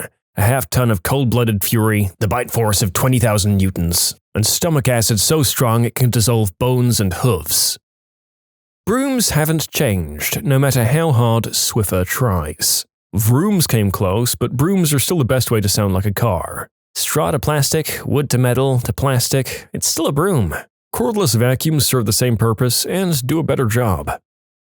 Scissors are the perfect tool for cutting and shaping material that will likely never be improved upon. Hoodies. Cold? Hoodie. Underdressed? Hoodie. No bra? Hoodie. Hot? Hoodie. Rainy? Hoodie. Dead inside? Get a hoodie. The Hitachi Magic Wand. Duct tape. I have to disagree. It can be improved upon. It can be rebranded as duct tape. Have you ever used Gorilla Tape? It's far superior. I'll never buy duct tape again.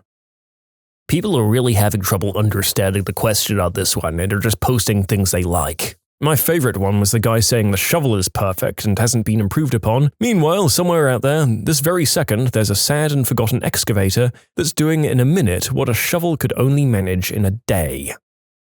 A really good grilled cheese sandwich. Some good bread with good butter, some good cheeses with some heat and attention. God damn it, it's frickin' great. Common wood screw or nut and bolt as fasteners. Fender Telecaster. It's perfect and simple. You can shred metal or play jazz on one.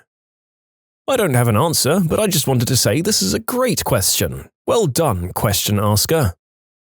A hair comb. Even the ones found in ancient Egypt and elsewhere are basically the same design. The game. What else can you do to it? It's nearly global, it's one of a few non-consensual things in the world that doesn't hurt you, and it's fun to play by yourself or with 3 trillion or more. God damn it! The trebuchet, obviously. It is, as has often been pointed out amongst great scholars on the webinet, the superior siege weapon. No, I don't care that gunpowder made all catapults superfluous, go away. The 3.5mm audio jack. Dongles are evil. I'll never forgive those phone companies for what they did to me. Okay, hear me out. How about a 3.6mm audio jack? A broom 100 years ago? Bunch of hay and grass on a stick. Brooms today? Bunch of plastic hay on a stick. Log by Blammo. What rolls down the stairs alone or in pairs and over your neighbor's dog? What's great for a snack and fits on your back? It's a log. It's log. It's log. It's big, it's heavy, it's wood. It's good, alright? Madden NFL. They perfected it 15 years ago, so they haven't made a single change since. No, they perfected it 15 years ago and then removed a lot of the best stuff, added microtransactions, and let the single-player modes they couldn't monetize stagnate. It'd be better if they did just keep it the same every year since 2005. The wheel, invented around 3500 BC and still rolling on today. Math. A new mathematical formula just means that we finally learned how to use this thing that way. It's had the potential the whole time. The pencil. I guess you could use better materials, but the base principle is the same and perfect if you ask me. Ticonderoga. How about a mechanical pencil? Or how about a space pen? My C++ Hello World program. A minor change and it won't work any longer. The Jersey barrier. It seems that this shape of concrete barrier is just about as good as you can get for stopping vehicles, with some exceptions for variations with slightly better performance.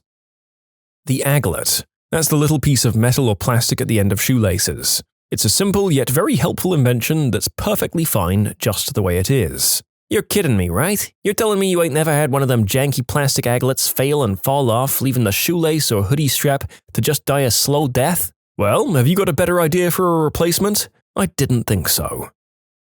Duct tape. It's often called one of the best inventions. Making wallets out of it in 5th grade. The trombone. Tickling your pickle. Anything past hand and groin is doing the deed with an inanimate object. You say that like it's a bad thing. The Shure SM58. Garlic bread grilled cheese. A waiter's corkscrew. The small, sturdy, double-hinged kind that can fit in your pocket. It doesn't have to be anything fancy. The standard variety has an ergonomic, solid feel, and the little flip blade makes a great box cutter. It's like an impromptu multi-tool. It takes about 30 seconds to learn how swiftly and elegantly uncork a bottle, even while standing blindfolded. They blow all of the other corkscrews out of the water, and it always makes me wonder why people keep trying to reinvent the wheel. The clunky rabbit ear ones or battery-operated monstrosities are just so unnecessary. Zippo lighters. The company was founded in 1932, and the original design has only had super minor changes over the years. And if your Zippo ever needs a repair, they charge you a penny, which they also give you. I've had mine for 25 years or so. The compass. Micro SD. Stop with the size, guys, you did it. I mean, sure, add more storage, but you found the size profile bedrock. No smaller, no thinner. Victory. We can improve it. We have the technology. Smaller, thinner, invisible, the $6 million misplaced memory card.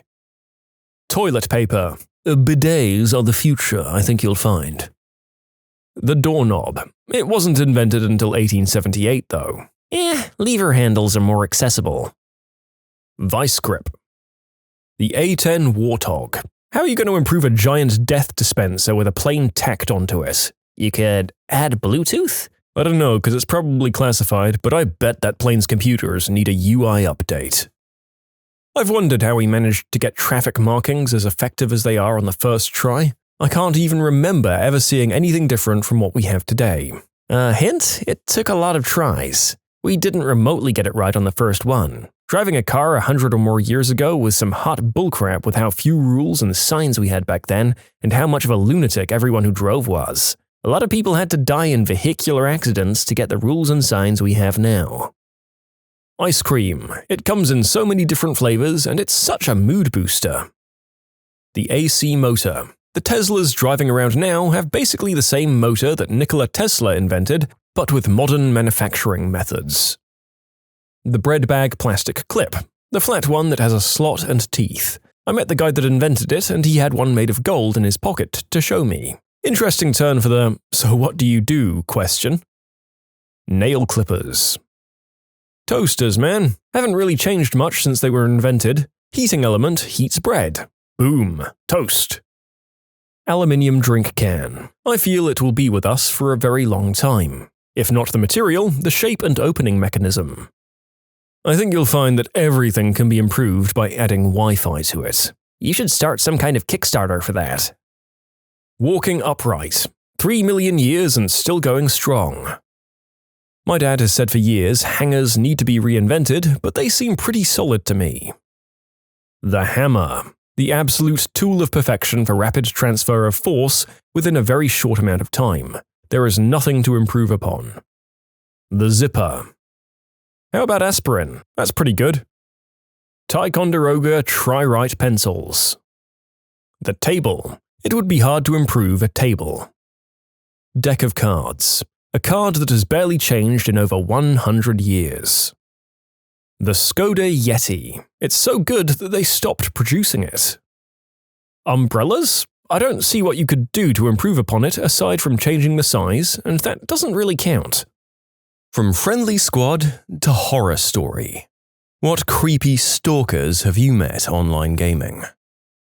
I used to play Roblox religiously about 12 years ago. One time, my brother and I were playing on a world he had made, and some random person joined. They started talking to us, and somehow knew all of these recent details about our life. My dad's knee surgery, our cat passing away, our grandma passing, all sorts of stuff. This freaked us out really badly because we were just kids and thought that this stranger somehow knew everything about us. My mum ended up contacting Roblox to see if they could do anything, but the most they could do was tell us other accounts this person was connected to. Turns out it was our cousin who made a fake account just to scare us. It was really traumatizing at the time. All of his accounts ended up getting banned because it apparently stalked people to whatever world they joined just to annoy them and freak them out. I heard someone bothering a young-sounding player by asking them to say something, well, very adult. It went on for 3 rounds, roughly an hour. I'm a moderator in a browser game. I've only had one seriously bad interaction with a player. I warned and then banned them for an hour for some tomfoolery, so the player logged into another account to discuss it with me. That's not uncommon behavior, and I'm happy to discuss it further as long as it remains civil. And it was fine, initially. Then the guy starts getting testy and rude and agitated. Then he types my first name and some unknown surname with a question mark. Then again with a different surname. This guy's trying to figure out who I am in real life. It took me a little bit to realize what was happening, and it scared the crap out of me. I told one of the other admins, and the guy was promptly permabanned. He later told one of the admins he was only doing it to put a face to the name so he could more calmly discuss it. Even if that is true, I do not give an F. Get away from me forever. Some guy shut down the internet for the entire apartment complex I was living in at college because he got my IP address. Consoles have no security whatsoever or dedicated servers, so when you enter a game, you get the IP address of everyone there. Sometimes you can get the rough location of the house, and by doing some Google foo, you can figure out their Facebook, and the rest is history. Security is serious business. People have called police and told them they're about to shoot up the place, and the police have come in weapons hot and killed a Twitch streamer one time. Wait, what? Console games don't have dedicated servers? That's insane. Consoles in general? You'll also notice that I'm completely unsurprised that the police ran into a domestic apartment and blew up an innocent person. Sad that that's not at all implausible. I'm a female gamer, and I used my mic during an online FPS to give call-outs to my team. One guy on the team straight up threatened to R-word me in the most casual way possible, simply because I spoke and was female. I'm not gonna lie, that sounds like a Rainbow Six Siege kind of thing. I haven't had any, but my wife and I made some friends playing Halo, and she got to know them pretty well. We'd log on most nights and shoot the crap while shooting crap. One day, while she was playing with one of these guys, they start talking about relationships and stuff, as well as their bedroom lives.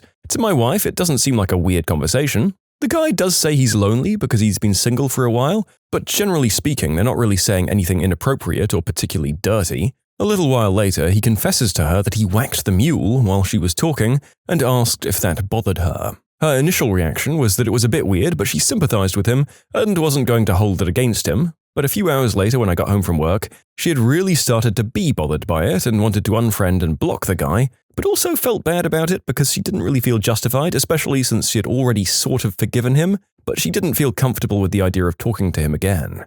After agonizing about it for a while, she decided to block him and try to forget about it. I think that day we both learned that you really do have to curate your online experience, and there's no reason not to cut ties with people who cross a line. You don't owe these people anything. But it was really weird how this guy kind of violated her trust, and she still somehow felt like the bad guy for not wanting to be his friend anymore. Okay, so when I was playing Minecraft with some friends, I offhandedly mentioned that I was hungry. One guy who I didn't know but seemed relatively normal at the time said, "A pizza is on its way to your house."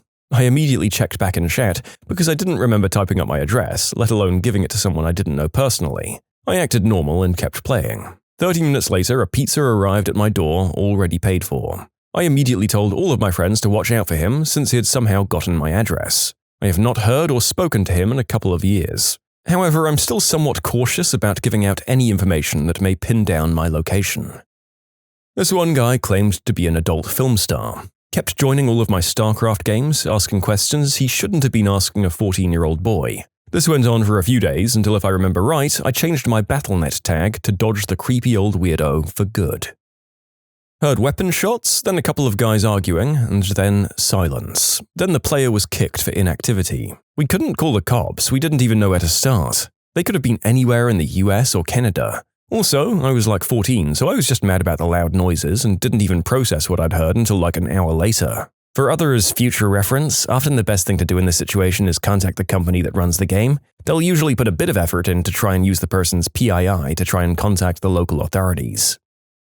Not really a creepy encounter per se, but certainly a life-changing one. When I was playing Rocket League on Xbox over voice chat, the guy I was playing, who sounded like he was between 17 to 18 years old, started just cussing me out before I even hit the ball. I just assumed he was having a really bad day, so I went about the game and ended up winning. This guy got really upset, and I mean real upset. He started crying, and I kind of felt bad, so I invited him to my party to see what was going on with him. I had a really long, deep chat that lasted a few hours with this stranger about how he was getting bullied, like brutally bullied, and how his parents practically kicked him out of the family. I tried to make him feel better, but he couldn't stop crying when I heard a weapon shot. My heart sank. I thought this guy had just ended things, but he didn't. He said that his thoughts were extremely dark, and ending things felt like the best option, but said that talking to me made him feel the tiniest bit better just to stop himself from doing the unthinkable. That made me cry, so now we were both crying. I friended him and we talked every day until things started getting brighter for him. I told him to talk to his family and try to straighten things out, and it worked. He left his headset on so I could hear the whole 3 hours of him making up with his family, and he moved school where he made better friends who are really nice people. I ended up friending them too. As a thank you to me for stopping him from cutting life's great journey short, he offered to buy me something, but I rejected his offer. I didn't help him for material gain, I helped him so that he'd make it to his adult life. That got really emotional for me just typing that, but that was my weirdest yet best encounter with a person online. I play a female character in World of Warcraft because the male Pandaren are goofy looking and I wasn't going to play another race for a monk, obviously. And the flirting. Oh god, the flirting. Listen, most female avatars are just male players. That goes for any game. Secondly, nobody's going to marry some night elf they met at a random battleground, especially one who refers to them as "Belady" and tries to heal them instead of their dying teammates. Yeah, the worst experience was by far trying to win a game while some man kept flirting and neglecting from doing any real healing. Keep that crap in Moonguard, man. Come play Helldivers with us. At the time of writing, the community is still about 80% non-toxic. Although I am writing this prior to the game becoming available on Xbox, so we'll see how it goes once the Halo crowd jump on board. Oh, come on, you Microsoft jockeys. I'm just yanking your freedom organ. Not sure if I'd say creepy, but definitely weird. A few years back when GTA first came out, I had a group of friends I played with daily. One day we match-made for some death matches or races or something, I don't remember, but we decided to invite the people we matched with to an Xbox Live party. We all played for a few hours, added each other, and then went to bed. The next day, when I got online, one of the guys from the session invited me to a party the moment I turned my Xbox on. I joined, and at first he was cool, but then he started talking to his wife and kids while playing. You could definitely tell nobody was there, as his mic picked up every little sound, even just the sound of him moving his analog sticks. There were no other voices coming in through the headset. He then thanked his wife for making him something to eat, and then started smacking his lips and making very fake eating sounds. I ended up asking if I could say hi to his wife or one of his kids, and he got real defensive and made a bunch of excuses like, they just went out to the store, Oh, but you were just talking about what to make for dinner not 15 seconds ago. I called him out and he just left the party. Never heard from him again. I got called by my real name. Nobody on that server had any business knowing it. I was not playing with my friends. I had the same thing. I have no idea how they figured it out. They also said they were going to come get me, which made it even worse. Oh, I frickin' got this. Was playing the original Rust. It was middle of the night in the game and on one of the builds where night was frickin' pitch black. I was in this small network of abandoned houses about 4 stories up when I hear something. I also notice there's a fire in one of the top rooms. Frickin' A. I go up there and as I enter the room, it's just this guy sitting there on his own, undressed, chanting in Latin very slowly. What the frick? So I watch him for a bit and he's got his back turned to me. He can't know I'm there. Suddenly, the fire goes out and I feel like I'm suddenly surrounded by noise and screaming, and something's attacking me because I'm taking damage. The sound of firearm shots, screaming, static, high-pitched noises, absolute chaos, and then suddenly, it's over. The guy is gone, his fire is gone, sound is gone, deathly silent. I look around and I don't even find any evidence that he was there to begin with. Gosh darn frick everything about that. You can submit your own stories to be featured here on the channel. The story submission link is in the description below. Don't forget to subscribe to Am I the Genius? Some random guy came into my Counter-Strike Go game. He started typing out addresses in the chats of people, and he typed out mine. Creepy as heck. So when I was 13, me and my friend were playing the newly released COD. I think it was Modern Warfare 2. We were killing this guy over and over again with explosives, and he got really mad and started cursing at us in the post-game lobby. We found this funny and cursed him back, but at that time our English was pretty bad, so we used our native language. He just stopped for a moment. He laid down his headset and we heard a set of voices in the background. When he came back, he told me my full address and name and that he was going to beat me up. All of that in my native language. We obviously freaked out and we were even thinking of calling the cops, but it turned out he was a friend of my friend's brother and he recognized my gamer tag. A while back I was playing Roblox. I still do that sometimes, not as much these days. And I'd joined a town roleplay game. There are many of those, I don't remember which one. I was just messing around, driving around town and stuff when a person started asking another person for personal information, like their name, the state they live in, stuff like that. They started giving their personal info to this dude, and he began to make really creepy, perverted remarks. At that moment, I wanted no part in it, and I left. Female gamer here, so I've encountered almost all kinds of creeps. One of the most memorable was a guy who we'll call Kevin, who played a few games of Modern Warfare 3 with me and a couple of friends. Kevin became so infatuated by the sound of my voice that he wouldn't play with our group unless I was there and actively talking. Eventually, he wanted to play games with only me and nobody else. I had a bad feeling about that, so I never joined him. He private messaged me hoping that I'd join a private chat. When I refused, Kevin became desperate. Any game I was playing by myself, he wanted to join. When I logged onto my console, he'd message me almost immediately. He wanted to hear my voice on the mic so badly that he even offered to buy me some online games if I talked to him for a few minutes. He got upset when I refused him again. His attitude changed and he turned into a huge butthole. All of a sudden, me being his hopeful love interest was demoted to different words for women who do things for money, occasionally punctuated by the correct term for a female dog.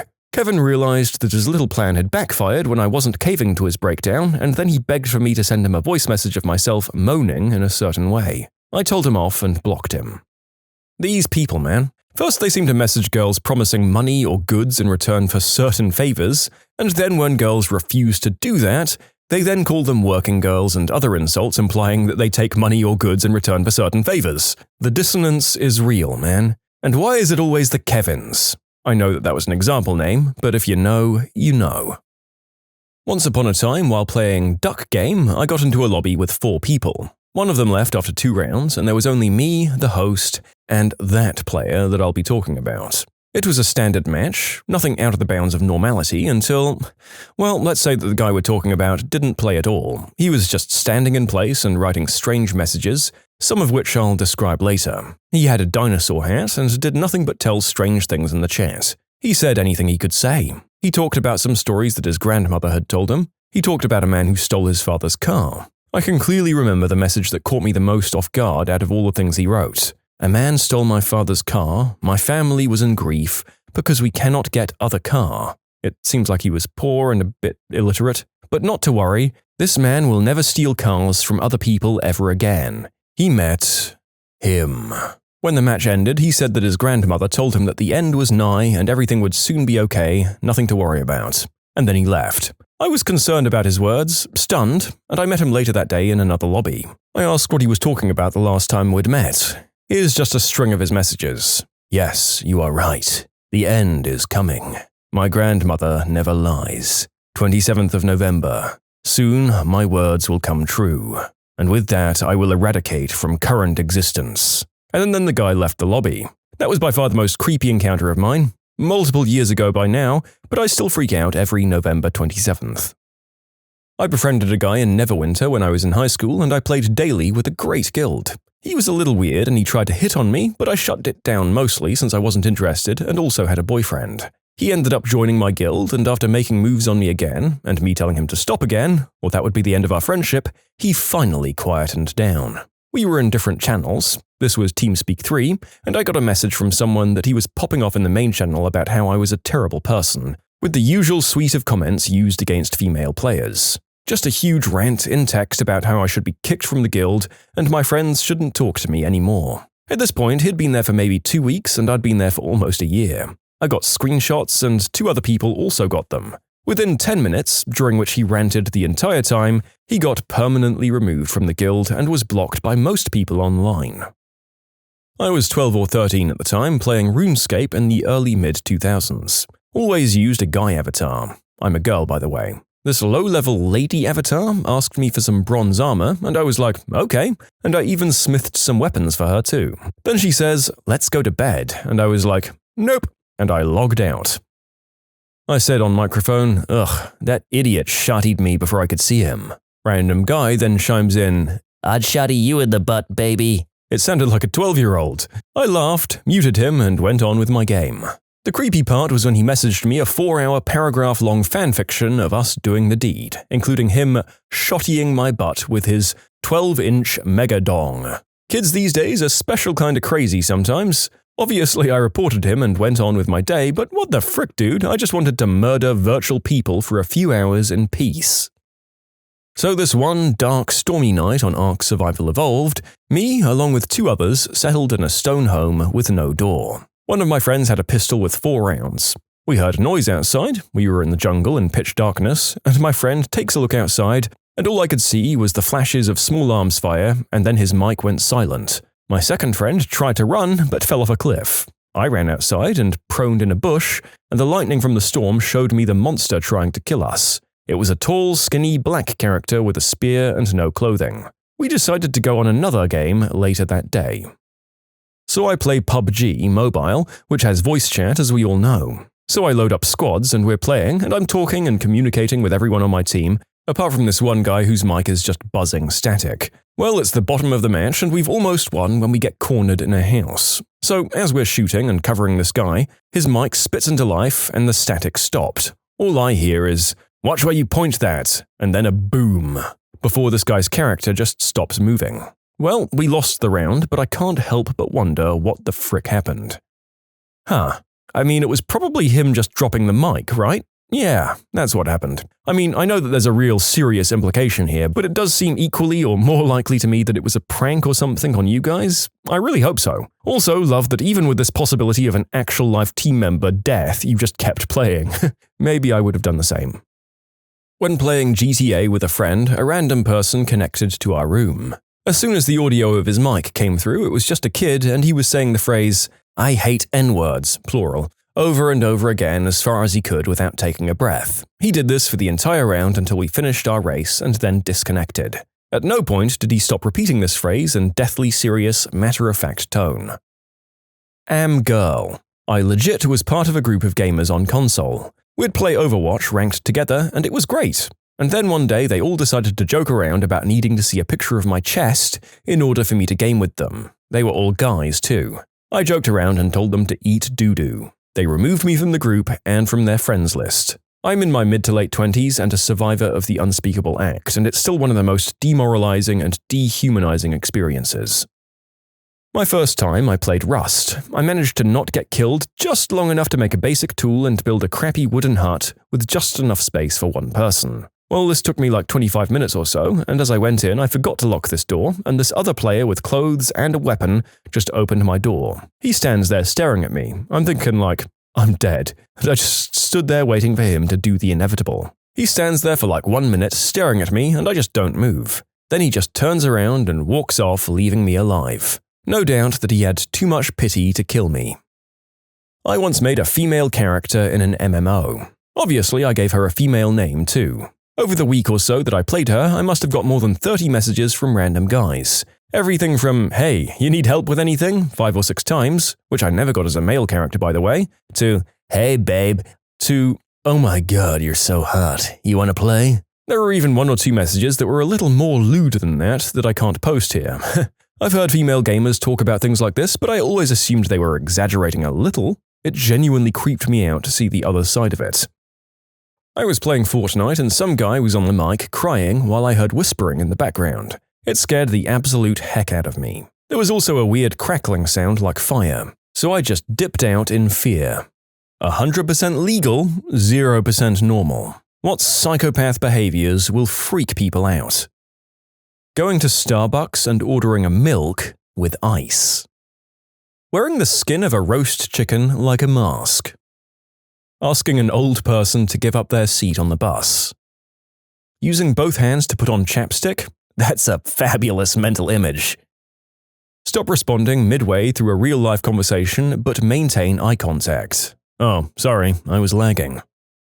Paint yourself orange, dye your hair green, and then stand in a hole and pretend you're a carrot. Pulling your pants and underwear all the way down to pee at a men's urinal. I knew a kid in elementary school who did this. Normally, he'd use the stalls, but one time he did it at the urinal and yelled, "Oops, I'm not in the stall," and then turned and made and held eye contact when I looked because he yelled. "How long do you take to pee?" "Oh, the peeing is fast, Oscar. It's getting my tie back on." Wearing a wedding gown to somebody else's wedding. Eating in public without using your hands at all. Wait, you mean just like face first? Eating a banana with the skin on. Cue the angry Sea of Thieves sounds. How about working out in a suit? I had a classmate who did phys ed as well as everything else in a suit. He only had suits, about 20 times the very same outfit, including shoes and ties. Offering candies to kids in a van with homemade logos. I drive an unlettered black van that's in rough shape. I can never stop at a lemonade stand, and it makes me sad. Standing next to somebody at a urinal even when there's a spot open at the opposite end of the row. Like, "Oh wow, you only use one hand to hold it. I use both. Wild. Well, see you tomorrow." Instead of holding the door open, especially at a restaurant with dual double doors, you close them right after you enter or exit the building. The place where I work had an incident recently where someone came into the building, found an unlocked office and stole some stuff. So they sent out an email saying, "Don't let people follow you in." Pretty standard advice that everyone ignores. This isn't a secure complex of any kind. You need a swipe card to open the outer doors, but there's no security. I was coming back from lunch and a lady in front of me swiped in, opened the door, and then firmly closed it behind her. You know what? I'm going to say that as rude as that is, I'll now consider this a valid thing. And if someone explained to me why they were locking me out, I feel like there isn't much you can reasonably do to protest. It doesn't mean that it won't happen to a high-level exec, who'll then get someone fired just for following protocol. Trimming your lawn with scissors. Like, calm down, Bob, I haven't even mown mine in 3 months. My boss used to apply lip balm while making firm eye contact with me at the end of the day. Wait, isn't the real question, why did you make eye contact with him every day at this time? Eating unwrapped food from inside your pockets. I was on a road trip with my cousin, and probably 30 minutes after we were on the road, he pulls out a perfect slice of pepperoni pizza from his pocket. It looked like it was out of a commercial.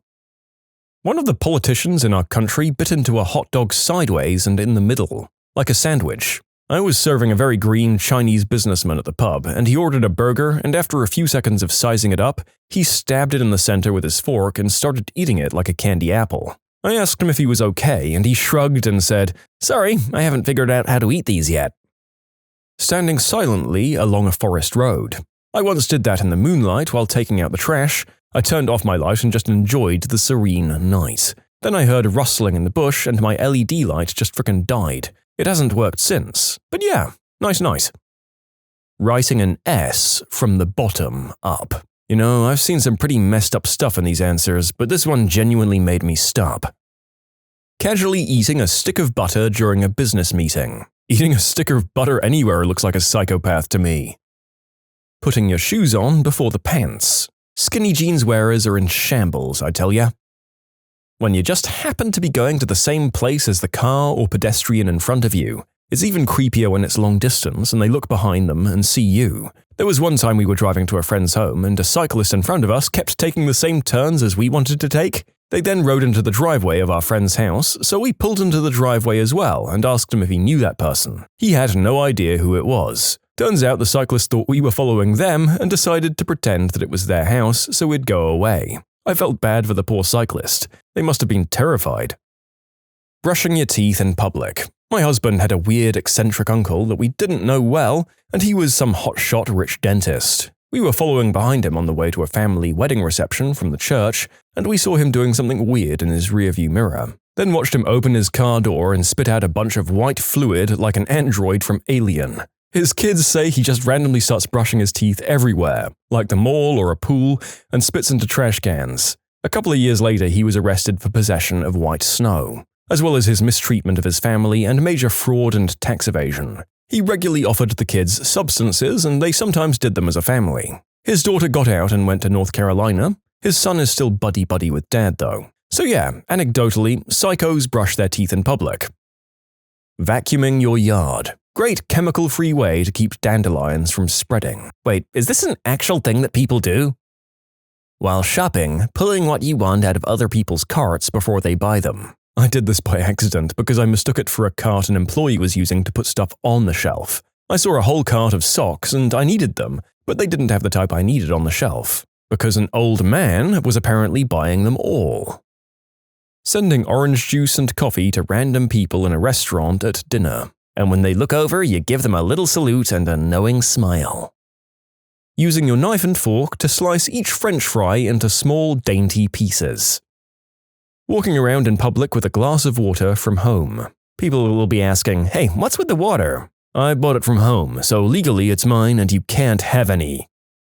A manager I once had been reading a How to Manage People book, which ended up with him telling me I was doing a good job, shaking my hand normally and then just standing still for 30 seconds, still holding my hand in complete silence, staring directly into my eyes. Was supposed to be a reassuring show of dominance or some such thing, but it was just weird and creepy. So, how's the paper sales industry treating you? Entering an elevator full of people and not turning to face the door, and then exit by walking backwards, right? Tooting and deeply inhaling it in public. Deeply inhaling other people's toots in public is worse, though.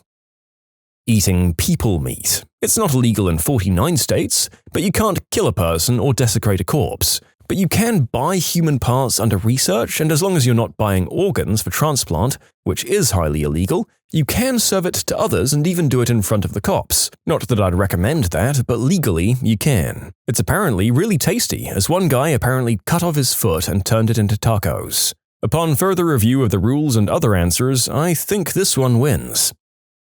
Going out to the gym or something and using a Hershey's syrup bottle as a water bottle. A friend did that with a bright yellow mustard bottle while running 10Ks for charity. People were so concerned they asked a cop to talk to him. Dressing like a penguin and walking on 4 legs.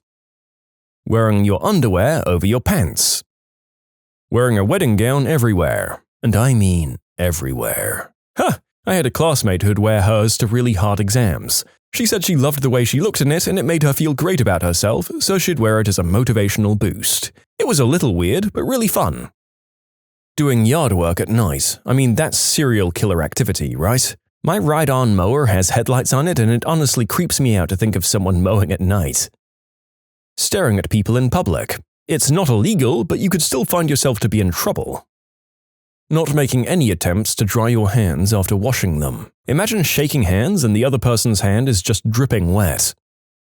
I lived in China for several years. The men clear their throats really loudly and spit, like all the time, everywhere. Even in decent sit-down restaurants, the men will spit on the floor. It's so normal, the waitstaff are in the habit of putting newspapers down on the floor for groups of men who are there to eat, drink, socialize, and, yes, spit. I can put up with a lot, but that's one thing that got me every time. I know it's not my culture, I just found it frickin' vile.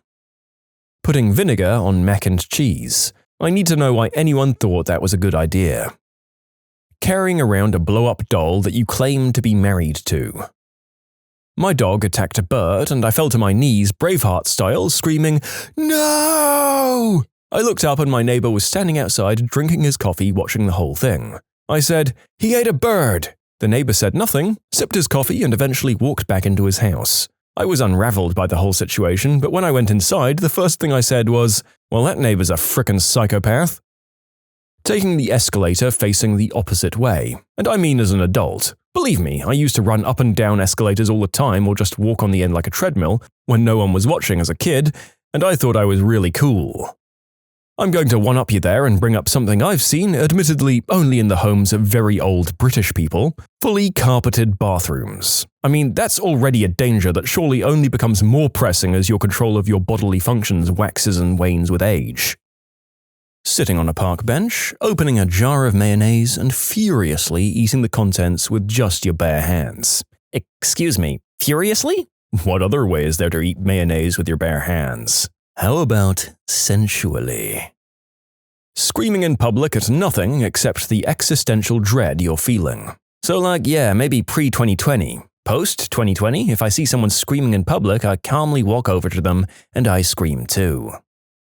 You can submit your own stories to be featured here on the channel. The story submission link is in the description below. Don't forget to subscribe to Am I the Genius? Blasting Highway to Hell during a funeral. My dad had this as a ringtone since it's one of his favorite songs. He works for a small family business, so he and the other employees were invited to his boss's mother's funeral. Accidentally forgot to set his phone on silent and he got a call. So the song starts blasting during the service. Thankfully, everyone thought this was funny. Licking doorknobs. Bringing food to a restaurant. It's not illegal, but the restaurant can and most likely will kick you out. Not leaving a one-booth space in a public urinal. A few years ago, my next-door neighbor was very fond of an after-work, late-afternoon gin and tonic. One afternoon, he poured himself a good slug of gin and realized he had no tonic. So the neighborhood was treated to the sight of him clutching his glass of gin, going from door to door asking for tonic water. You know, I wouldn't want to live in the kind of neighborhood where I'd be looked down upon for borrowing a splash of tonic from a neighbor. In Florida, of course, it's completely legal to walk around carrying a fully kitted-out automatic firearm as long as you're also carrying a fishing pole. As someone from Australia, you frickin' what, mate? Tinfoil hats, unless you're also wearing a monocle, at which point it somehow crosses over to making you seem really interesting. Framing photos of yourself. Honestly, after years of hating myself, I think I deserve a little vanity. I let my husband pick which family photos he wanted to have printed and framed. I was expecting my dad, who'd passed away, our son, a family picture of the two of us. Nope, it was all me. That man had 25 pictures of me blown up and professionally framed and hung them up all over our house. And he will not let me take them down because he says they're all so beautiful. It's deeply embarrassing. Asking for water at a restaurant in a bowl on the floor and then lapping it up. I'd like a single plum, floating in perfume, served in a man's hat. Calling yourself Lord Lady Slayer on Reddit. Being a Scientologist. P.S. I am not a Scientologist. Eating ketchup with a spoon. Biting into the Kit Kat without breaking it in half. To clarify, I do this and I get weird looks. How about breaking the Kit Kat perpendicular to the grooves? Unbuckling your belt in public. Drinking blue Kool-Aid out through a thoroughly cleaned-out Windex bottle in public. I don't know, it seems to keep me from streaking, so I think the public is appreciative. Laughing. You can laugh wherever you like and not much can be done about it, except in Gotham. I once parked in a car park, opened my car boot to get a tape measure out. I was at a hardware store for carpet runners. It was Sunday and I was ripping up carpets at home, sanding back the floorboards and staining them, when I found myself being yelled at by a lady who thought I'd taken her spot. She suddenly stopped, her eyes went very wide and she backed away before marching quickly back to her car. I was a bit surprised by all of this. I looked into my open car boot, that's the trunk for you Americans, across the plastic sheeting that I was taking to the tip, a box of face masks, loose zip ties. My day job involved network cabling, Stanley knives, and various tools. The best part was I'd been staining the floorboards and the plastic sheeting was covered in blotches of red stain. That poor woman must have thought I was some kind of serial killer. Wearing Halloween costumes as your everyday wear. Mowing your yard at night. I mean, he had his headlights on and that's what they're there for, right? It's been 20 years and the neighbors still talk about that guy. Mixing water and peanut butter to make it drinkable. You sick son of a bee. Microwaving your ice cream. It's not my fault your freezer is set to absolute zero, Mum. Either get a fridge that works or get off my butt. using a pumice stone on your feet until you have a little pile of footskin dust, then putting it in a small jar and displaying it in your living room trinket shrine and calling it your foot soot. Walking around barefoot in the winter. Going for a walk at 3 a.m., trying to explain to the police that you're just out enjoying a walk at night and watching them scratch their heads trying to figure out what crime you committed or are about to commit. A while ago, my neighbor was shaving his head on his front lawn with some clippers and multiple extension cords. He's a weird guy. I don't care if it was outside, it's just that he has a sizable, fully fenced rear yard, but did this in the front yard almost on the nature strip and needed more than one extension cord to get that close to the road. Running in non-workout clothing. Eating food in any bathroom ever. My awful, controlling mother searched my ex's as well as my husband's public records to see what properties they own, divorce records and stuff like that. Her reasoning was, "It's legal." Not too long after doing that, in each case, she asked for money. When I said I can't give cash but I'm willing to pay her phone bill online, she freaked out. "He's wealthy. You won't even take out cash for me. It's only $200. Last year, she brought up looking at mother-in-law apartment plans. She said it as a matter of fact that we should get to building it because you have land and you can afford to. You psycho. My husband said, "Oh, don't worry, we'll get her into the very best nursing home her money can buy." In short, digging through public records of your kids' partners because it's legal, and then using that info in arguments. You should buy a burial plot and show her the paperwork. Say, "Don't worry, we've got a place picked out just for you." Wiping before you go number 2. What's the point of this? Warm up the old race car track? Cutting your grass with a scythe. Virgin lawnmower fan versus Chad scythe enjoyer. Eating condiments as a meal by themselves. 1 cup of your finest ranch, please. Going through grocery store checkout with an hour's worth of coupons for your cashier to process. Just staring into the front of businesses but never going inside or moving. I mean, that would be loitering. It's actually illegal in many places. Picking your nose in public. Tooting everywhere, all the time in front of everybody, and then asking said person how it smells. A friend of mine is famous for crop dusting. 1 minute he's beside you, then gone. And then the smell hits, and everyone looks at you. I will say that it's hard to avoid committing that second unwitting crime if you just have constant unavoidable gas at all times. But yes, asking someone how it smells is both legal and absolutely abhorrent. Criteria for this video met. Laughing when someone dies. Oh God! I've only ever been invited to 2 funerals, but this was my great-grandfather's, and teenage me spent the entire thing in hysterics. Like I was downright howling the entire time. Like it was the funniest thing in the world, to the point I very quickly excused myself. Yeah, turns out that rather than crying when something's overwhelmingly sad or stressful, I start hysterically laughing.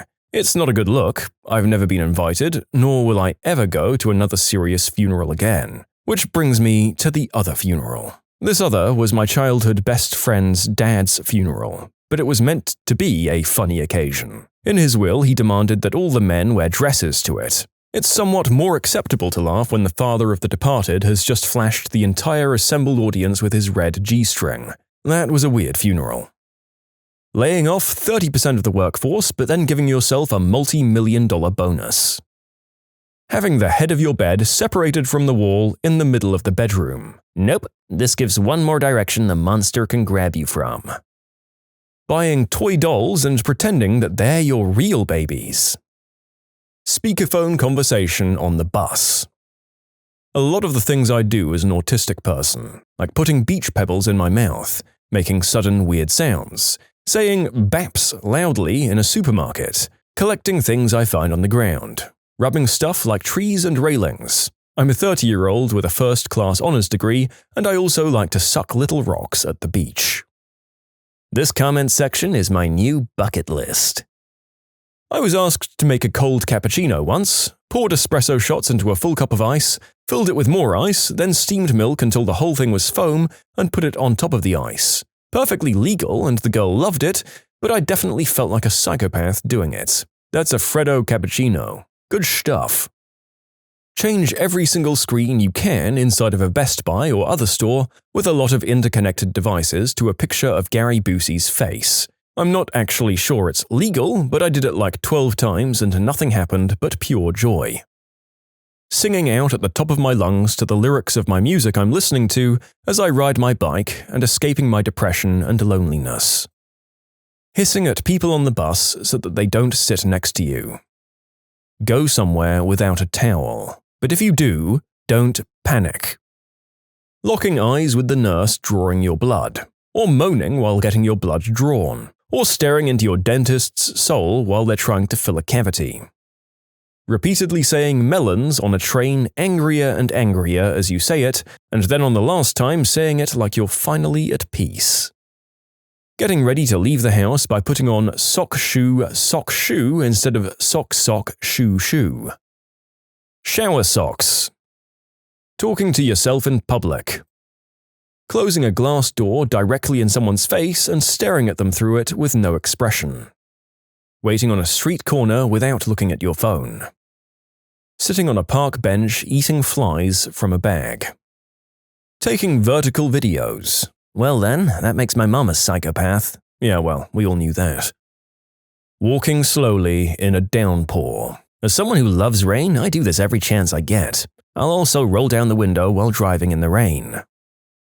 From Zen Master to Rage Monster. What happened when a patient man finally snapped? My grandfather is a nice, funny, flirty guy. Was an exec at a manufacturing business after being the third employee. Everyone gets along with him, and he's fairly well off in my small town. One day, my cousin and I are helping him with some paperwork, and we go to the store. There's a lot of poverty in my hometown, and one of the poorer families was at the store. My cousin makes some comment, he was kind of a teen brat at this point, about that family being poor and what were they doing at the store, because they couldn't buy anything, or something along those lines. My nice grandfather grabs him and slams him against the wall and says, "Nothing in your life makes you better than them. Right now, I'd rather have them buy me than you." He then makes my cousin go apologize, and my grandfather announces my cousin will pay for whatever they're getting. He pays and then makes my cousin work off the expenses for him to prove a lesson, and now that cousin is a stand-up social worker specializing in poverty, family mistreatment, and rehabilitation. The only time I've ever seen my grandfather be aggressive.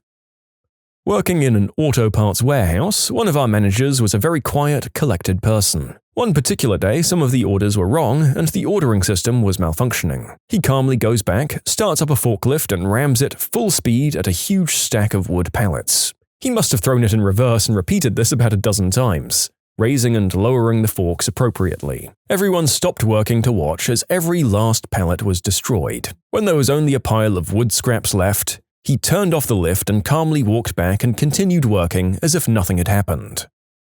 My father, who had a legendary temper and never lost it in front of me, was sued for malpractice by this insane patient and the epitome of the ambulance-chasing lawyer. We were in the car, and we saw the lawyer, and my father said, very evenly, although boiling with rage, "If you weren't in this car, I'd crash it right into that piece of crap motherfricker." Even today, 40 years later, I believe he would have done it.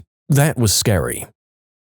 Gym class in high school. The quiet, nerdy kid kept getting picked on during dodgeball. One jerk kept hitting him with balls even though he was already out. The quiet kid wasn't tiny, he was about average sized, maybe a little taller. He eventually lost his temper, ran across the court, and literally delivered a double-handed choke slam to the jerk. Being a bunch of teenage boys, we all lost our minds cheering him on. He got suspended for 3 days, but it was reduced to 1 day in school after a bunch of us went to the principal and explained the circumstances. You know, that's the closest I've seen to a school ever straying from a zero-tolerance policy, and I'll applaud it. Good on these kids for having that guy's back. My grandfather was a man who rarely talked and never rushed. He once had a completely silent argument with my significant other. They slammed the back door at each other until they broke the window in it. That said, he was a steel worker who worked for a moving company on the weekends. He was short but built like a brick house. When I was very young, I don't remember what led up to it, but I remember my father making my grandmother cry. Then I remember my grandfather charging like a bull, grabbing my father, and pitching him across the house. My dad made the smart decision and bolted as soon as he got up. That was the one and only time I saw my grandpappy lose his temper. When I was in high school, an upperclassman at my all-male student Catholic school followed a female teacher into the bathroom and tried to commit the unspeakable act. She screamed initially before he pulled a knife. The gentlest, most caring, socially awkward Latin teacher heard the scream and rushed from his classroom straight into the women's restroom. He clocked this kid across the face and dragged him out by his collar into the hall. Then he checked on the traumatized female teacher. Later, he went back to his class and continued teaching as though nothing had happened. The guy knows 7 languages and has never dated anyone, and is a brilliant, always calm man. People gained a lot of respect for him that day. He's still really weird though. Twice in 20 years, I've seen the fury of my very patient, docile, and kind stepdad. The first time was when some 12th graders chased my brother and cousin all the way from school to our backyard, threatening their lives with pocket knives. Stepdad calmly walked to the backyard, grabbed the big kids by their throats and lifted them up, pinning them to the fence. "Stay the hell away from my kids," was all he said, in a calm, teeth-biting kind of way. Those kids booked it faster than I've ever seen anyone run and never bugged my brother or my cousin again. Then we all went inside and made burgers. The second time was in my angsty pre-teen years when I called my mother the B word. He turned at me and I've never been so scared in my life. This time he was red with rage and screamed at me until I was backed up against our bar counter, shielding myself with the bar stool legs. The second he backed off slightly, I booked it into my bedroom and barricaded myself in with all the furniture I could find. Didn't come out for a solid day until I got up the courage to apologize. But he's a teddy bear, normally. Pretty sharp teeth on that teddy bear.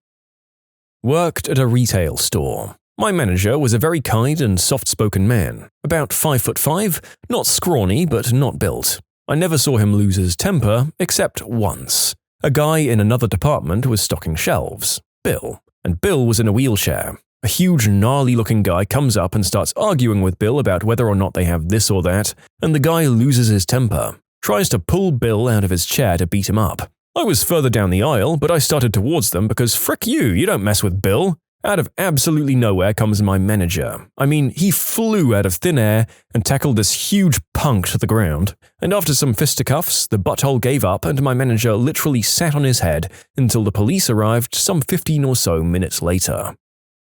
My dad, about a decade ago while I was in high school. We lived on a hill, and if you go down the hill, it leads into the main part of town where all the shops and stuff are. And if you go up, over the other side, it's where a lot of the bars and clubs are. It's quicker to go over than around, obviously. Back then, my parents each had a car instead of sharing one, and only one space in the garage, and drunk idiots were constantly damaging my mum's car. Well, one day Dad happened to have a day off fall on his weekend, and he could hear a group of very drunk people walking up the road. His little office or computer room is at the very front of the house, so he gets up, goes out the front door, and just waits near the front lawn watching. They're being loud and pushing each other around. Mum's worried as heck and comes to get me because she doesn't want him to get hurt by some drunk idiot. And I go out to see what he's doing. They end up pushing each other around more and one bumps into the car, or is leaning on it, I don't know, and Dad tells them to get away from it. They start taunting him, so he walks closer toward them and one of the little jerkwads clean smashes the side mirror off while laughing at him. Dad is a 6'8" ex-basketballer, basically is just all around frickin' massive and is small man bait on a normal day. Dad hits the guy straight in the jaw and you could see his jaw completely broke. The guy is immediately screaming and bawling his eyes out at the same time, whilst his friends pick him up and run away. Never heard from them again or got in any trouble for it. Dad just went back inside and watched TV. I worked with this theatre director who was well known for being one of the nicest and most intelligent people you can meet. But there was one actor in this show who was a grade A pain in the butt. She would constantly be late for rehearsals. Once she didn't show up at all. The reason was her girlfriend was in a car accident, but the problem was she didn't tell the stage manager, director, or anyone that she wasn't coming. We found out after the fact through Facebook. This was a show with some deaf cast members, so some hearing actors who didn't know ASL had to do some signing. So we brought an ASL instructor. This B word, though. She apparently did know some ASL and thought she knew better than the college professor and would constantly try to correct her. We were doing spacing rehearsals on one of our touring spaces with very limited time. This was 2 months into the rehearsal process, and the director had finally had enough of her having a backhanded comment for everything. He adjusts her blocking slightly, just because the space we're in is a bit different, and she starts to say something and the director just screams, "The show isn't about you, goddammit, Stacy!" And he throws his script on the ground so that pages fly everywhere. It's the first time any of us have ever heard him yell or curse in anger. She runs off stage crying. Then he calmly says, "Can we get back to work, please?" And then later, during a break, I overhear him talking to her about how he's going to tell everyone he knows in theatre never to hire her or work with her. I've met any number of fellow actors like this. There's a reason we meet most of them early in their theatrical careers, because if they keep up that behavior, they do not last. Some of them do eventually make it and become Edward Norton, though. My uncle is the most peaceful person I know. He's essentially a living version of what would happen if you combined General Iroh, Bob Ross, and Dr. Dolittle. He keeps a garden, feeds wild birds out of the palm of his hand. He's been known to just walk up to deer without it running away. I've never heard him raise his voice except to talk to someone really far away in my entire life. He was in the military during Vietnam. I'm not sure what branch. He never saw a combat zone. He was the guy who fixed stuff that came back from a combat zone. The war ended, he went home and returned to his normal life working at a tire factory. One night he's getting off of a hard day at work and wants a drink. So he goes to the local bar. 3 guys are standing outside talking amongst themselves and he goes to walk in, but they stop him. He tells them that he doesn't want any trouble, he's just had a stressful day at work and wants to grab a drink. They go back and forth a while and eventually he just pushes past them to get in. They didn't like that and pulled him back, where he proceeded to knock one unconscious and floor another one. The third backed off and let him inside. By the time he'd left, they were nowhere to be seen. You can submit your own stories to be featured here on the channel. The story submission link is in the description below. Don't forget to subscribe to Am I the Genius? I knew a girl who was living with a guy who had a severe anger management issue. He had kept it under control for the few years they'd lived together, but one day he snapped over some minor issue, hit her repeatedly, banged her face in the concrete, and tried to throttle her until a passerby stopped him. So obviously the relationship was over, and she was going to fetch her stuff from the apartment. She, likewise, obviously didn't want to go alone, so me, 2 other friends and her brother, who I also knew, tagged along to keep things in check and help carry stuff. When we arrive, her ex gives us attitude, which causes her normally extremely mild and docile brother to snap completely. He smacked the guy up against the wall with one hand and punched him repeatedly with the other, holding him up against the wall the whole time, because you don't hit someone who's down. We just stood there in shock and awe. Given the way the girl looked after the beating she had received, she was like black and blue, bruised, her entire face scraped, scratches on the neck and so on. We didn't mind much what was going on and we just let him punch him out. Then we got her stuff and left as he started to wake up. 2 times during the following months, the ex was jumped twice when moving outdoors in the evening. I don't know who did it and I don't want to know. I guess everybody has their trigger. My father-in-law is such a patient man. He's quiet, reserved, has a great sense of humor, when my mother-in-law lets him get any words in, and as for her, well, she talks. A lot. She'll ask you questions and when you start to answer, she'll talk over you and tries to answer them herself. It's infuriating and obnoxious. One time she asked me a question and I started to answer her and she cut me off to basically finish my answer for me and started to ask another question. Lather, rinse and repeat for about 4 questions. And finally, my patient, quiet, sits back and watches the world father-in-law just explodes on her, basically screaming at her, "Oh my God, let her actually answer the questions you've asked. Stop interrupting, you never let anyone finish their thought." It was glorious and I almost tackled him to hug him. She still does it, but that day was amazing.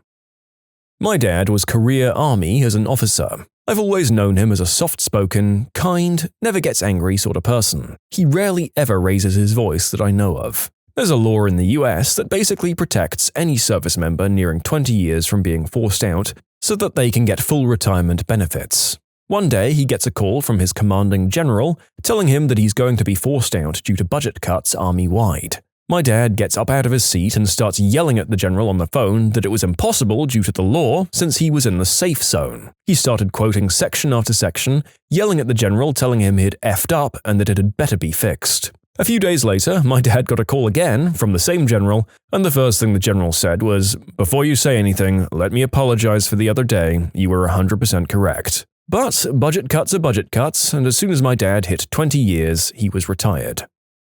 When I was in elementary school, I was being bullied at recess, and the teacher and monitor wasn't doing anything about it. My dad didn't work a traditional office job, he made his own schedule, which let him have a lot of flexibility. After getting the runaround at the school, he was referred to some bureaucrat at the district offices. Well, this guy didn't want to meet my father, so despite my dad making an appointment, The guy wasn't in that day. Fun fact, that excuse doesn't work very well when you have labeled dedicated parking spots. The appointment was at 2 p.m., so my dad blocked the car in, rolled down the windows, pulled out a book and started reading. At around 7 p.m., he hears the cough of a man who wants to get someone's attention while not being obvious about it. Oh, look at that! The bureaucrat showed up to the office and is ready for his 2 p.m. appointment.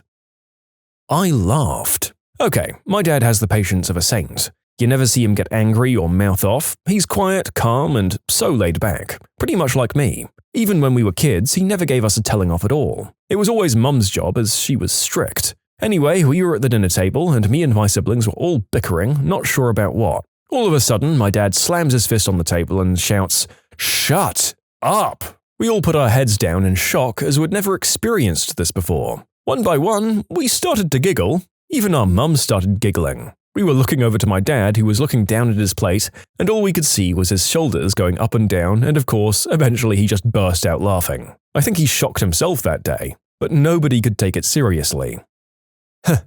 Honestly, I'm such a non-imposing figure that I think this is about the best I could hope for if I ever snapped at my family. Oh well, it's more desirable than having your loved ones be scared of you, I suppose. My father, like many of the ones described here, had infinite patience. 3 kids, horrible divorce, tough job, basically no free time at all. The 3 of us would have been aged roughly 14, 13, and 10 respectively. It was laundry day, and the 3 kids were on the landing, folding clothes and socks. We started bickering. My brother and I started shoving each other, playfully at first, but then with intent to maim. My sister started to cry, I think, or at least cry shouting at us to stop. My father was in the kitchen. Normally he'd come in, give us the crazy eyes, and calmly tell us to cut it out. For whatever reason, this one time something tweaked. He barged in, lightning fast, broke my brother and I up by tossing us a few feet in opposite directions like we were dolls. But not before making a hilarious scene by smashing a plastic bottle of Tums against the wall to get our attention. Bang! Then a hand grabs me and tosses me aside. He then berated us for not being able to get along while completing the simplest of tasks. We 3 sat there dumbfounded as he yelled so loudly I remember seeing a new red vein in his neck, combined with a not insignificant amount of spittle from his mouth. Then, as quickly as it had happened, it was all over. He left, the house was quiet. A few hours later he apologized, saying he was stressed out but that he wanted us to get along with each other now, so that when we were older we'd still be friends. And you know what? He was right. Getting along with your siblings, even grudgingly when you're young, more easily leads to becoming friends when you're adults. I'll just never forget the poor bottle of Tums that was sacrificed for me to understand. Rest in peace, Tums bottle. I didn't witness this, but my dad told me a story about his grandparents. My great-granddaddy and grandma were British. They came over sometimes in the 60s, I think. My great-grandpa fought in the Somme during World War I and got captured by the Germans and held as a prisoner of war, so he had been through some stuff. He was very quiet, generally very nice, but couldn't hear much. My great-grandma liked her sherry and was always nagging him and hassling him. So one day, my dad and his siblings were at my great-grandpa's house. My great-grandpa was sitting in his chair by the fire, smoking his pipe while my great-grandma was going on about something. He was generally just ignoring her, when she grabbed one of those fire pokers and threw it at him. He had his hands resting on the arms of his chair, and the poker got wedged into the chair right between his fingers. It didn't hit him, though. So my great-grandpa, quietly and unfazed, got up, pulled the poker out and put it back in its place, then sat back down and said, "Well, we won't be doing that again now, will we?" Apparently, my great-grandma was just petrified because he had never said anything remotely confrontational before.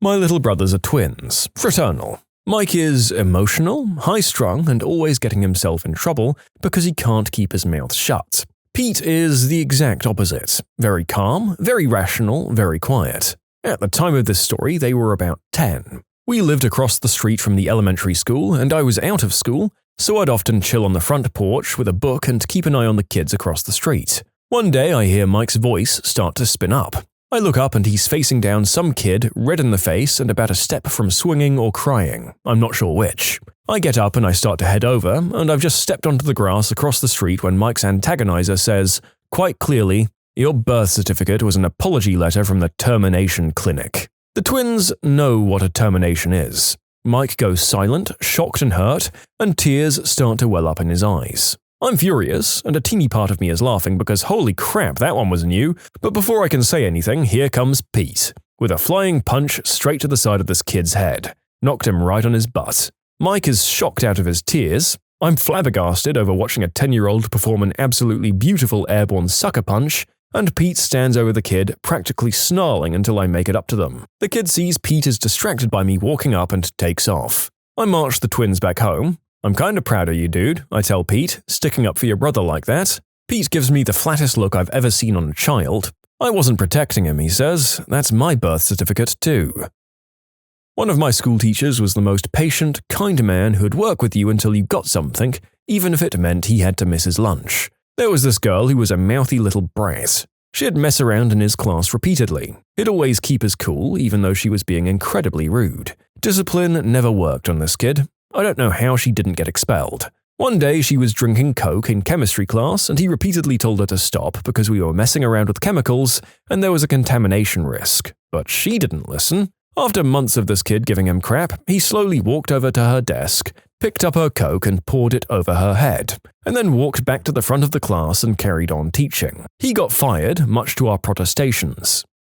I mean, yeah, I have to admit that this is hard to justify to parents no matter how much of a monster that kid was. This is technically a physical attack on a student, and although many would sympathize with him, I do see why he unfortunately had to go. Maybe just confiscate the Coke next time. Greg vs. Jimmy. This one guy who was in our year at school was gigantic. We'll say his name was Greg. Greg hit 6 foot tall at the age of 15 and had a beard coming in a few years before that. He was intimidating as all heck, but he was the nicest guy you'd ever meet. I still have a ton of time for him all these years later.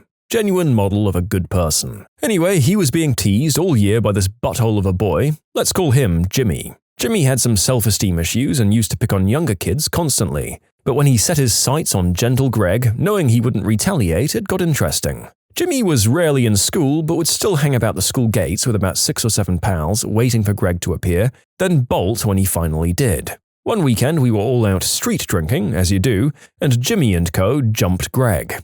Greg went mental. A couple of Jimmy's pals held us back while Greg managed to knock 4 of the guys clean out before they brought him down. It was like watching the Hulk fight. Jimmy obviously bolted before the actual fighting began. The next Monday at school, he was back to his usual self again, or so it seemed. I didn't witness the next part myself, but I wish I did. Greg hit Jimmy with an uppercut so forceful that he was launched across a school desk and was advised to leave education. Justice. Now I'm imagining Jimmy rocketing across the desk and landing at the foot of an official who shakes his head and intones, "Boy, I advise that you leave education."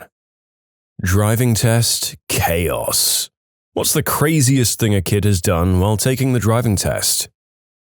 There was a license center next to the sporting goods store I worked at. A lot of people would come there and practice before their test out front in the straight-on parking spots. A young lady, who only had her permit, managed to mix up the gas and brake and drove right through the front of the license center. I was told later that she was even more upset when they wouldn't let her reschedule her test for the following day, since they cancelled her test she was pulling in to take when she wrecked the whole front of the building. It wasn't long after that they installed a bunch of bollards in front to protect the building. I was amazed at how marked up they'd gotten in the first few months. The kid I was testing answered his phone. "Yeah, I'm taking my driving test. This nerd doesn't even know how much green herb I just took."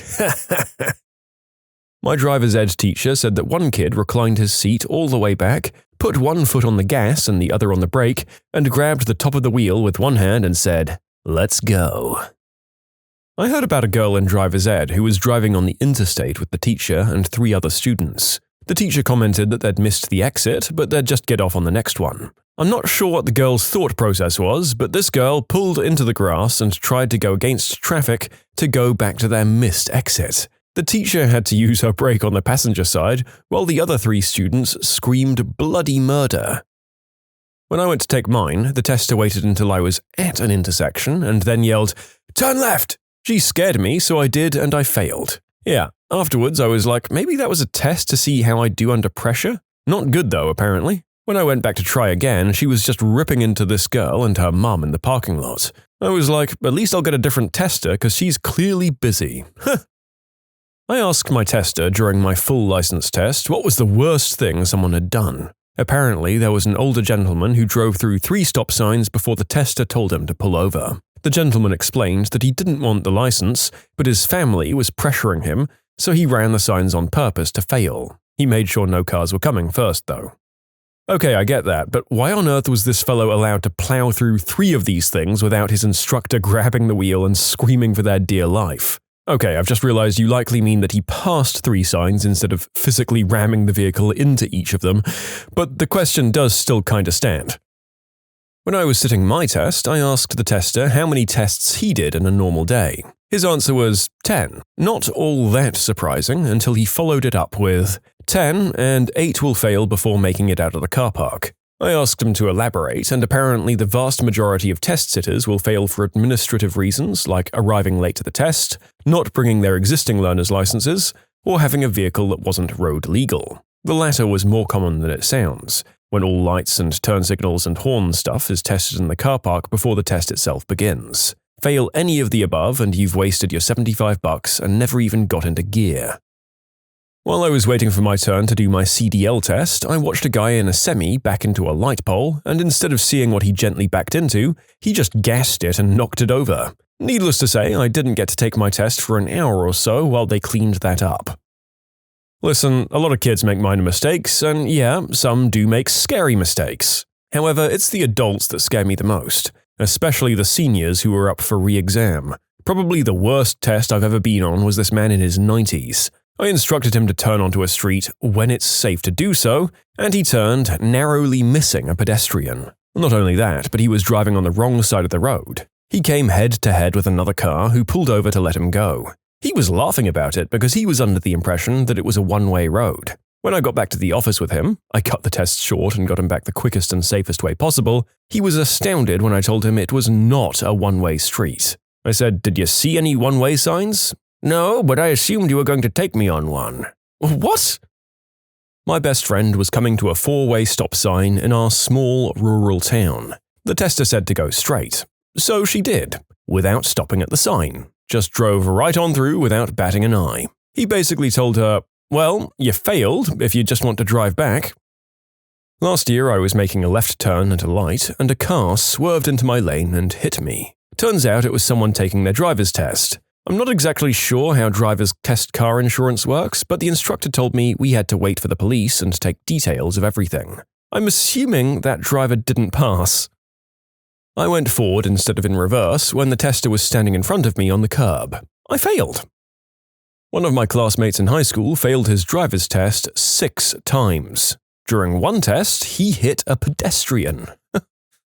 Opposite kind of story here. When I was taking the driver's ed, I was in a car that had the brake on the passenger side for the instructor to use just in case. Going 35 down a fairly busy street, my car all of a sudden comes to a complete stop. In horror, I look over at my instructor who's sound asleep with his foot on the brake. I just sat there dumbfounded. After a couple of people honked real quick, he shook himself awake, mumbled a quick, "Oh, just accelerate," and sat up adjusting his glasses. So that was fun. Yes, I did pass. The guy was in his 70s and just didn't care about anything. My grandfather used to be a tester. He had one girl forget which way to turn the steering wheel, and they ended up in a ditch. I should have technically failed mine, as when I did my turn across the oncoming lane, a car was reasonably close coming towards us. We were back at the registry and the tester says, "Well, I could have failed you there, but it was raining, there was a dark low cloud, and it was a black car without its lights on coming over the crest of a hill, so I gave you the benefit of the doubt." Well, fantastic, I think.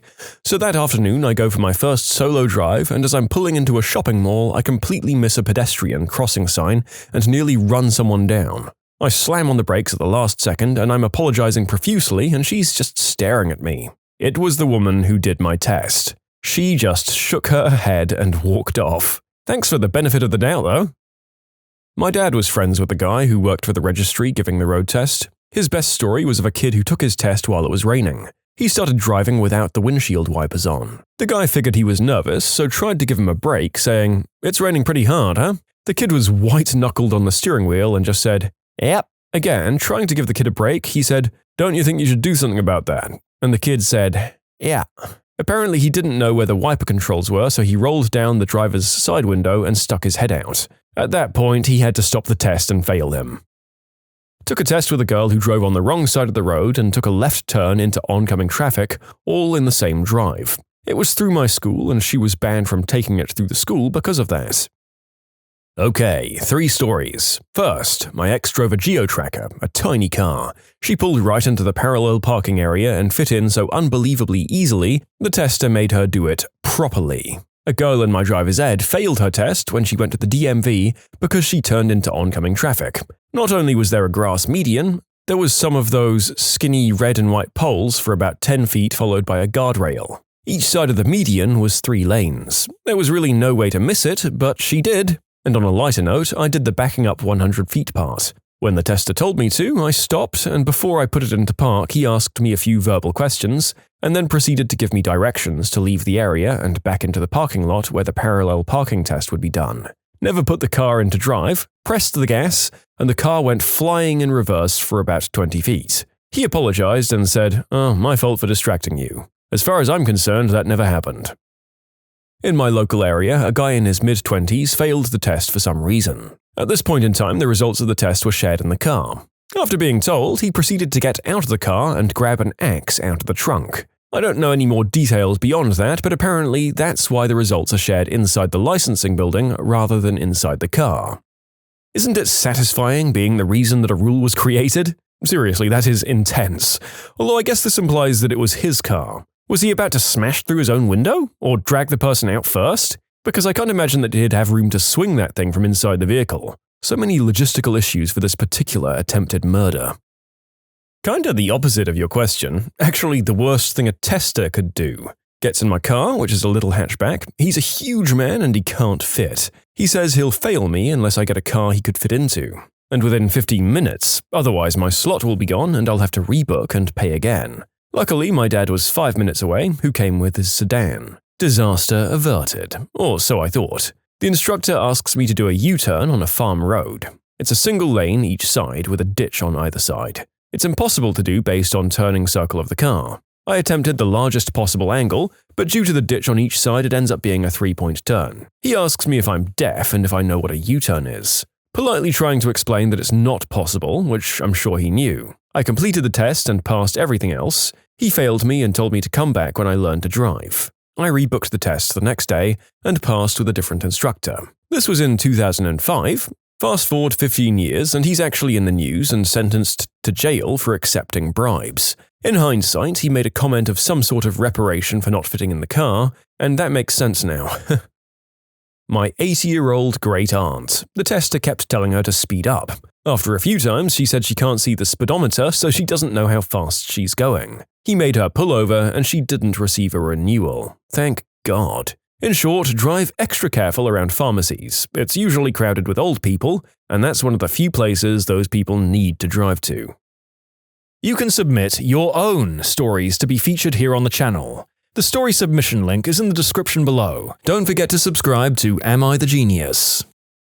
When I parallel parked, I hit the pole behind me. The tester said, "It's fine, that should be an automatic fail, but I think that's a little harsh." Then I hit the pole in front of me head-on. Did not pass. My old driving instructor told me about a kid that pulled into the drive-thru at McDonald's, ordered some food, and then realized he left his wallet in his other car. He was using the instructor's car. He wanted the instructor to pay for his food and said he'd offer half of his fries in return. The wallet also contained his license, so the instructor failed him on the spot and told him to get out of the car. In Canada, you can do your driver's test in any car you choose because, in theory, you should be good enough at driving to not need an instructional car. So this car didn't have dual pedals. My dad did testing for a few years and he once had a girl stop on railroad tracks. There was a train coming, slowly, but it still takes them a long time to stop, and it blasted the horn right into the car. Passenger side with the window open. This just made her freeze up. He had to reach his foot over her side to hit the accelerator. He couldn't explain why she stopped there. I suspected she started going over the tracks and then the signal started going off, and she just froze up and hit the brakes instead of getting off the tracks. But he didn't ask for her motivation, he just failed her and I suspect got out of that car as soon as he could. I'm not a tester, but I watched my at-the-time know-it-all son do the California roll through 3 consecutive stop signs as he was exiting the courthouse parking lot at the beginning of the test. The tester stopped the test and failed him on the spot before he even got out of the parking lot. My son's excuse was, "Well, I thought the test hadn't started yet." My father used to tell of when his dad worked at the Massachusetts registry. One story he told, and I'll change names because of the internet, was there was this kid taking a test who was awful, but the kid was really stuck up. Somehow he'd gotten my grandfather's name, so after the kid tried to act all slick and pull all the strings, going, "I know Chuck Lafitte," my grandfather, giving the test, says, "Oh really? You know Chuck Lafitte?" The kid's like, "Yep." "No you don't, because I'm Chuck Lafitte." The kid did not get a license that day. This reminded me of the moment I had during my final test. The tester had an arm injury and was wearing an arm brace on his right arm. I took a left turn way too hard and caused him to accidentally hit his arm against the door. I was just like, "Oh, frick, I'm so sorry." Surprisingly, he passed me that day. Maybe he didn't want me to come back. To be fair, that maneuver likely wouldn't have been bad enough to fail under normal circumstances. It seemed worse only because of his injury. It would have been unfair to judge you harsher because of it. I was the kid, and for transparency's sake, it was a driving lesson, not a test. We had to do 6 scheduled drives with our instructor and had a partner. One would drive for 30 minutes, then would just stop and switch so the other could drive back. The rule when you got in the car, just so it wasn't a constant game of "should I turn?" was that you always go straight until the instructor tells you to turn. So one Saturday, we had an early drive scheduled. We met up at the school, and I was the first to drive. We got about 5 minutes in, turned onto a main road, and the instructor quickly fell asleep. My partner and I, quietly, with a smirk, agreed that we'd still follow the rules. We took the road for about an hour and 15 minutes until it dead-ended and you had to turn. I pulled over in a parking lot, and we woke up the instructor to ask him which way to turn. It took a good 30 seconds for him to realize what had happened and where we were. He yelled at us both to get in the back seat, and we witnessed some very unsafe ways to drive as we headed back towards the school. And I didn't bat an eye. While taking our CDL test, I was sitting in the sleeper area, and the guy actually taking the test ground gears when shifting. He immediately let go of the steering wheel, causing the proctor to have to grab the steering wheel and drive for the 5 or so seconds it took him to recompose himself. I've got a story from back when I was a beginner driver. My mum used to take me out on the road so I could get practice. I had my license, but was still green. On a certain crossroad, my mum sees someone cross, ignoring the red light. Looking at them, she sardonically says, "Sure, this red signal doesn't apply, let's just drive ahead." Being too focused on driving to notice the tone of voice and interpret this as something other than an instruction, I did exactly that. I drove straight past that red light. Good thing it was nighttime, so there was next to nobody on the road, but it was spooky after the fact. Wow, you should join the military. They're always on the lookout for Forrest Gump types who can and will do literally anything someone tells them to do. I imagine your mother had stern words with you for the rest of that drive.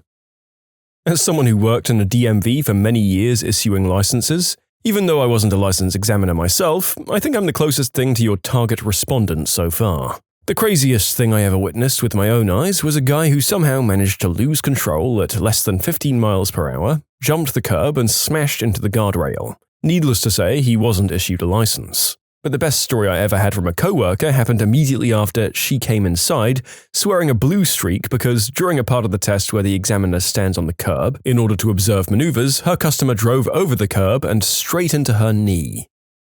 I was in the back seat of the car when it happened. I'd just taken my 3rd and final driving test, passed it without a hitch, no problemo. However, the driving route was just going to another kid's house to pick her up. Pretty standard, right? So, as I pull up to the driveway, the driving instructor says, "Just be ready, she's never even sat in the driver's seat of a car before." I didn't think too much of it because my first time driving was with the instructor, and that had gone well. Anyway, we get in and start driving off. Not even 45 seconds later, we get to a stop sign. She doesn't stop, so the instructor slams on his brake in his footwell. She was confused as to why she was stopping, so she continued to press down on the accelerator harder, like to the floor. Lots of screaming, telling her to stop. After about 15 seconds of that, she puts the car in park and blows the transmission. It was some 1980s Volvo and the car was pretty much junked. It's funny, as we were driving, my instructor was telling me how he was surprised this car was still going. It had about 295,000 miles on it. At the DMV renewing my license, listened to the tester tell parents why she failed. Not only was she immediately speeding once we left the lot, she was also speeding through a school zone. I am a driver's license tester. It's just one of the many roles at my job. We test on a course, so there isn't really that much room for insane mess-ups. I go over everything before the exam just to refresh their memory because of nerves. I walk through the whole test, and the second we go out the door, it all disappears to them. I had one kid back into a car when we were leaving the spot to start the test. Didn't understand why he'd failed because the car wasn't on the course. Our parking section has cones to simulate cars. I've had kids plow over the cones, run them over, back over them, and continue on thinking they're doing well. The only people I've had to drive on the wrong side of the road are people from different countries who are used to driving on that side and then realize it a few seconds later with an "oh crap" look. So nothing too insane. I heard this story from my driving instructor in high school. He was giving a kid a lesson and they were on the highway. He asked the student to pass a car that was driving a little slow. The student signals, merges into the left lane and gently accelerates. Everything's going well when suddenly the student exclaims, "Oh, I'm sorry, I forgot to shift the gear into pass." The instructor is momentarily confused until it's too late as the student reaches for the automatic gear shifter and throws it towards P while traveling at 65 miles per hour. This wasn't good for the car. The first time I took the driving test, having never parallel parked before because I lived in the suburbs, I tried it and was like 3 foot from the curb. Second time, I backed into the space perfectly. The instructor says, "Okay, just pull forward a foot and you're good." Excited that I did it, I never put it in drive and reversed over the cones. The third time, it was pouring rain. I drove the exact speed limit. Afterward, he told me I was driving too fast in the rain, but passed me anyway. I am utterly convinced the third time is the "screw it, you pass" charm, because the first time I was failed for tapping the curve while backing into a spot. Now I never even go back into spots. The second time for admittedly being a moron and leaving the DMV for an entrance-only part. And the third time I had parallel parked very shoddily, but he was just like, "Get out of here, go drive on your own and leave me out of it." Several in one day, actually. I wasn't the tester, but I was waiting in line to get my test with about 30 other people. Number 1, the car they were using didn't have valid registration or inspection. Automatic fail. Second, the car had no brake lights. Automatic fail. Third, the insurance was expired in the car. Fourth, they put it in reverse instead of drive. Nearly backed into the car behind them, but didn't. Automatic fail. Fifth, they ran over the parallel parking cone completely. Automatic fail. Sixth, they hit the curb, turning left out of the lot somehow. Automatic fail. These were 6 different people who went before me. It was beyond frustrating. I waited over an hour for 6 out of the 10 people in front of me to not even make it out of the parking lot. Not an instructor, but in high school, the instructor had me drive around doing his chores. I had to drive to Blockbuster so he could drop off his videos, to Dunkin' Donuts drive-thru, and to check out a house he was eyeing up to buy. He sounds like my dad when I needed driving lessons. My cousin went to get their license. They pulled out from the parking lot of the DMV, took both hands off the wheel to put down the visor to block the sun, and failed instantly. Customers from hell. How do you combat rude jerks who come into your workplace? I was working drive-thru one day when a woman ordered a large orange high C. She gets to the window and I see that there are 3 other people laughing pretty hard. I take her money and give her the drink, and about 2 seconds later I hear, "Fire in the hole!" and I see a large orange grenade flying at me. Somehow I ninja'd the pop back into her Audi. She even had the nerve to ask my manager for her money back. I've seen a few people ask how I managed to ninja the high C back into her car. I honestly don't know how I managed it, but as I was turning back to the register to take the order of the car that had just gotten to the speaker, I saw the drink flying at me. I somehow managed to reach out my left arm and redirect it back out the window and into her car. The lid came off and it exploded everywhere. Needless to say, she didn't get her money back and was told less than kindly to leave. I went through a McDonald's drive-thru once and the place was slammed inside and out.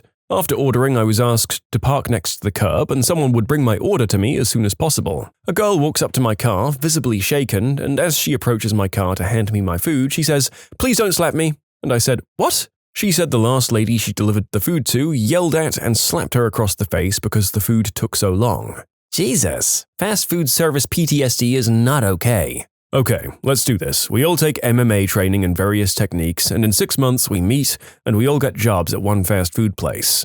We have the entire property filmed and wait for YouTube infamy.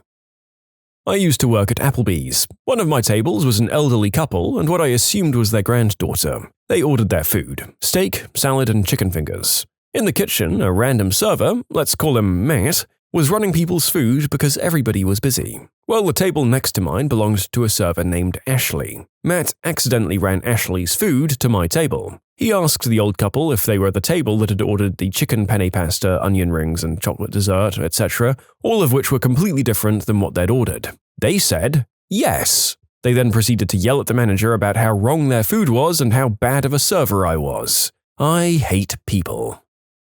And that is unfortunately the common takeaway from those of us who work in the industry. At least it makes you nice to any servers you get in the future. I worked at a local sports bar and had 2 men and their dates come in, along with their children. These women had 3 children with them, aged approximately 2 to 5. The 5-year-old was running around the restaurant picking food off people's plates, the middle child was changing the TV stations in the middle of the baseball playoffs, and the youngest child was sleeping on the table while these couples proceeded to drink margaritas. I served them their food, and immediately, as the youngest sleeping child took a bite, he proceeded to empty his stomach, completely covering the table. I attempted to be a hospitable server and cleaned it up, expecting that the customers would be appreciative. Nope, ordered more margaritas. At that point, I refused to serve them anymore. They'd each had 2, because they were extremely disrespectful and I wasn't comfortable serving alcohol to people who were responsible for getting small children home safely. And that's where it all hit the fan. These women proceeded to stand up and scream at me from across the table saying, "You don't know me, mother fricker, you want some?" To which I had my manager come over and kick them out. The kicker? Before they left, they pulled out 2 full ketchup bottles underneath the table and left no tip. I knew a guy who got fired from his job managing a Burger King after he called a customer a C-word for throwing their drink in his face. It was diet and they'd wanted regular. When I was working McDonald's, I was in drive-thru, covering for a minute for one of the employees to go to the washroom. The customer in my drive-thru started complaining, and then he flicked his cigarette at me, and he got ashes in my face a bit even. I was about to hand him his drink, and by reflex, I threw it at him. I was the only manager there at the time, so I didn't get in trouble. McDonald's always seems to bring out the best in people, doesn't it? I used to be a manager at one right off the interstate. This was before they went to 24 hours open or open late, so we closed at midnight. Around 11:45, we have a family come in. 3 adults, 1 child that looked to be about 7 or 8. When we saw them come in, we were all naturally dismayed as we'd already started cleaning everything for closing, but we still served them because, well, it's our job and we were still technically open. When I handed them their food, I'd already had it bagged up, so that they'd take the hint that we were about to close, but they took the bags of food to a booth, sat down, and started eating. Okay, no problem. Maybe they've been driving a good bit of the day and just needed a few minutes to relax. That's understandable. Midnight comes around and I go lock the doors. As I lock the doors nearest to them, I tell them as politely as possible that the store's closed and we needed them to finish their meal as soon as they could so we could finish our closing routine. 10 past rolls around and they're still eating. At this point, I needed them to leave because I could get into trouble if one of my bosses or the owner decided to drive by. They were weird like that. 12:20 rolls around. Most nights we're done and out of there by then, yet these people are still taking their sweet time. It seems as if they're doing it at this point just to be jerks, and I'm starting to lose patience. I go up to them, explain why I needed them to leave, and ask as nicely as I can to finish and leave. It's been a while, so I can't remember exactly what they said, but the gist of it was, "F you, we're customers, we'll leave when we want." I took a deep breath, counted to 5, and calmly informed them that if they're not gone within 5 minutes, they're trespassing and I'd have to call the police. This sets them off. They start cussing at me like, "Call the frickin' police, I don't care," and so on. I felt bad for the little girl there, as you could see it in her eyes that she was scared and her family was acting like buttholes.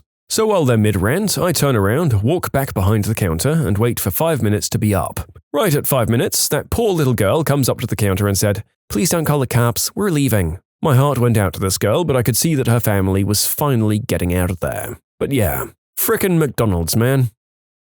I work in a water park. We have a minimum height requirement for many of our slides, and most of the time the parents might get a little annoyed and the child might be upset, but they accept it and move on. Apart from one time, the dad comes up with his son wanting to ride our biggest slide, and his son was short by about 2 inches. He went into a rage when I told him that his son wasn't tall enough and went on about all the money he'd spent to get in there. At this point, I blew the signal for a supervisor on my whistle. The dad continues his tirade and starts insulting me, swearing at me, saying that I'm going nowhere in my life and I'll be working there my entire life. I was a 17-year-old girl and the job was to save up for university. It was all I could do not to cry. He kept puffing his chest out like a teenager and moving forwards, so eventually my back was to the slide with only a couple of inches of ground left. Just as my supervisor rounded the last flight of stairs, the man decided it would be a good idea to give me a hard shove. I lost my balance and fell backwards headfirst into the slide. I hit the slide with my head so hard that I blacked out, and only woke up about 10 seconds later when I hit the water at the bottom. I was obviously very disoriented, and the guard at the bottom jumped in for me and grabbed me. The staff were concerned about my neck, so I got the fun experience of being put into the spinal board and having an ambulance come to pick me up. I had a concussion, but nothing worse than that, thank God. The man was arrested for assault and tried to countersue the water park. He lost. I didn't get any money, but I did get a nice promotion. I still work there, but not running the slides anymore. Now I'm just a lifeguard. In short, a man got mad at me and shoved me down a slide, giving me a concussion and making me black out. Yep, of course he tried to countersue. Everything is everyone else's fault, even when you intentionally shove a kid and give them a concussion. Classic customer. I guess this isn't technically about a specific customer, but it was also during my time at McDonald's. Well, I guess I'll give some background first. The McDonald's I worked at was very close to my high school, and students would often come after classes ended. I worked there after school as well. I believe I was in 9th grade at the time, so I was 15. I'm Indian and was pretty shy and a little awkward, so I'd been there for about a month. I actually dreaded going every day for a few reasons. They'd always have me doing all of the dirtier jobs like cleaning bathrooms, making sure the parking lot was clean, cleaning up after tables, scrubbing the cooking equipment, all that stuff. I wasn't really all that grossed out by most of it, though as an aside, I really have to say that women's bathrooms are absolutely filthy. It's like you girls deliberately use way too much toilet paper, and they're always bringing their crappy kid in there with them and don't want to clean up after the kid because being in public means that it's not their responsibility. Though I was raised in a predominantly Caucasian neighborhood, the managers and most of the employees were either Hispanic or African American. The managers always hit on the female employees, and the girls floated back and were thus able to work the easy jobs like cashier and drive-thru. Okay, finally to the story. It was a particularly bad day considering I had to work a double shift and it was a Saturday. I got in at 9 a.m. I believe, and I was starting to feel tired as the hours bore on. I was tying up a trash bag when I see a woman come in screaming her head off, asking to see a manager. These kinds of things are usually fun to watch, so I decided to just hang around the lobby and see what would happen. When one of the managers finally comes out, she starts screaming at him and talking about how her kid is covered in number 2. I couldn't believe it, so I decided to look outside, and sure enough, I see a sad little kid crying and covered. I decided not to stick around and decided to mop the floor because it was looking pretty gross. Eventually, I heard the screaming stop, and my manager comes up to me shortly after. He starts talking to me, telling me the kid had gone into the play space and come out covered in doo-doo. So I'm standing there listening to my manager speak, and I knew where this was going. They asked me to go inside and clean the inside of the play space. He gave me gloves, a roll of paper towels, and some cleaning spray and sent me inside. I've usually got a pretty strong stomach for these things, but the stench was mortifying. As soon as you get inside, it's as if the smell had permeated into the walls. It was also a hot day out, and the play place was just filled with these gaseous fumes.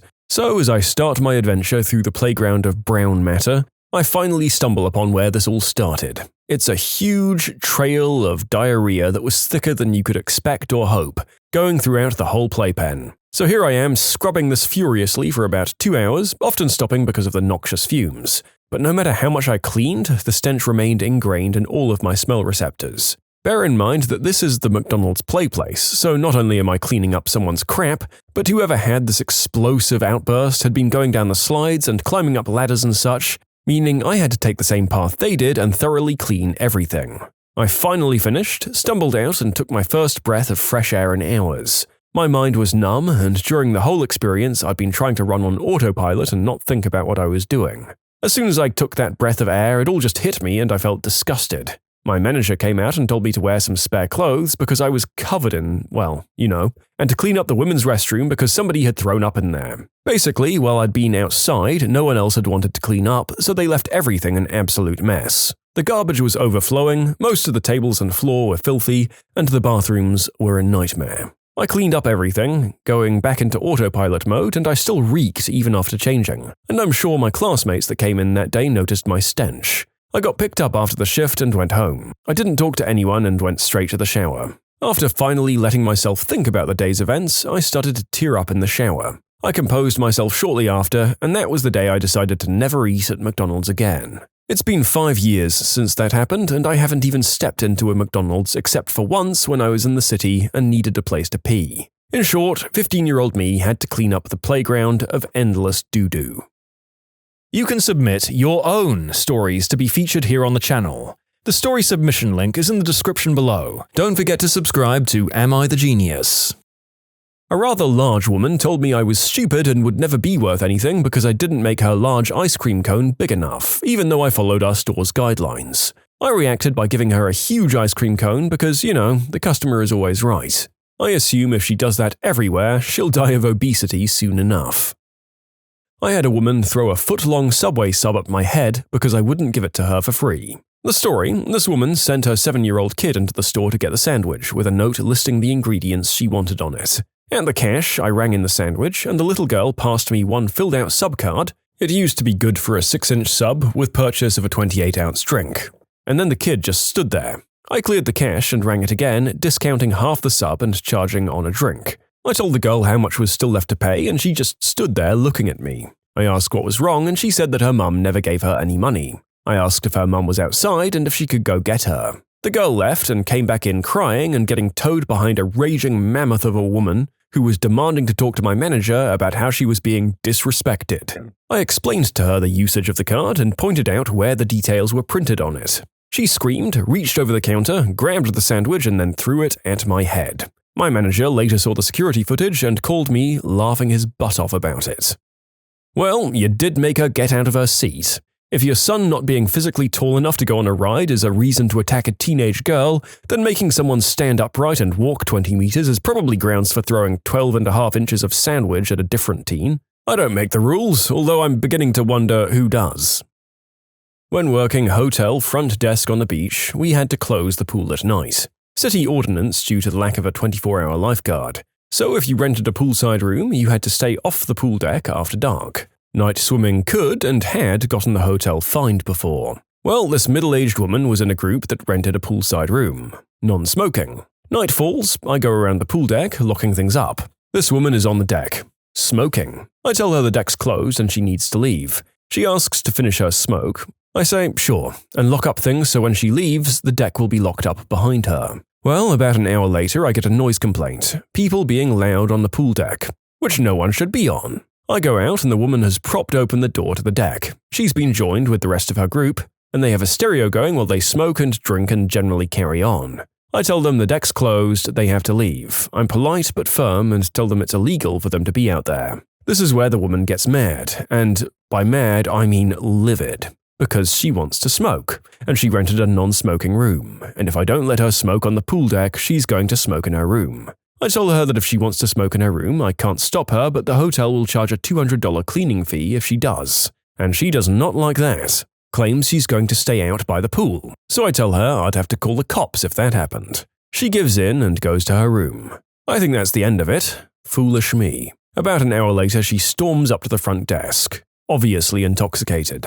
She's yelling and screaming at me for violating her right to smoke. Claims the cleaning fee is illegal and she's called the cops on me. She starts banging on the front desk, claiming I'm being sexist and getting off on spraying my testosterone all over the place. Keep in mind, I'm the only staff in the building at this point. I start getting noise complaints from people that can hear her from their rooms. Her friends come out and cheer her on. 2 or 3 guys with open beers in their hands encouraging her. This goes on for most of an hour. Then the cops show up. She actually did call the cops. She starts yelling at them to arrest me for some unclear reason. The cops are cool, but they have no idea what they've walked in on. They try to calm her down and figure out what she wants. I can't explain anything because when I try, she starts yelling over me. Things are getting even more heated. The cops try to get my side of the story and ask the woman to hush for a minute.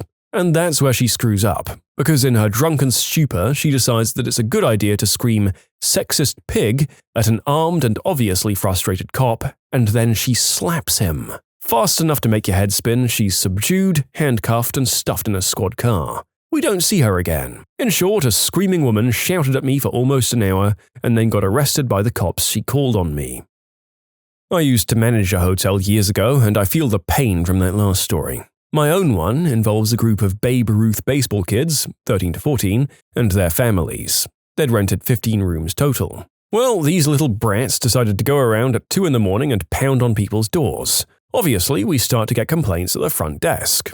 I wasn't on at the time, but the night guy calls me up and says he's pretty sure we're about to have a huge problem. I decide to head in. As I get to the hotel, I see a pack of these absolute hellspawn jumping from the second-floor balconies onto cars below. A 13 to 14-year-old kid isn't a featherweight, and they were clearly causing damage to these car roofs. Then, as I pull up, I see them picking up the rocks that surround the property and throwing them at the cars. Not the windows, the metal, luckily. I'm just thinking, what the frick? Then, as I stop my car and I'm about to get out, I hear my own car struck by something. As I get out, I see the kids scatter. I go in and the night guy tells me it's been awful. The kids are unruly and the parents refuse to be of any help. I print out a list of the group room numbers and go knock on each of their doors. I introduce myself as the manager and explain the situation politely to each of the parents. They all respond that, "It's not my kid, they've been in here the entire time." I ask them all to please step out into the hall. As they do, I inform them that if the responsible parties don't step forward, the entire group will be kicked out. Nobody steps forward. They think I'm bluffing. They think that if I kick them all out, that we'll have to refund their money. Which isn't the case, by the way. I wait 2 minutes in silence. Nobody steps forward. I then inform them that they have 1 hour to pack their things and vacate the premises. If after 1 hour's time they're still there, the police will be called. I go down to my office and wait 1 hour. None of them leave. I call the police show up, we go knock on doors again, and crap hits the fan. They're all yelling at me, claiming innocence, that I'm not being fair, that they'll all be good. Where are they going to go at 3 in the morning? The police officer turns to me and asks what I want done. They can go willingly, or I guess you can drag them out in cuffs. It doesn't matter to me. All it took was one hothead to tell the police to F off and slam the door in his face. I open the door with my magic key, the police arrest the guy in front of his family. Everybody else leaves peacefully. And that is 2 stories in a row where someone decides to nonchalantly take their chances with the notoriously gung-ho American police. I mean, good luck! At least these cops were pretty level-headed, and in this case, the people completely had it coming. Those kids were totally out of control, man. I had a customer come into my workplace about 6 years ago who was upset because her breadsticks were cold. After putting up with about 5 minutes of vicious hounding, she called me every terrible name under the sun, I finally told her that she couldn't talk to me that way. She responded with this absolute gem.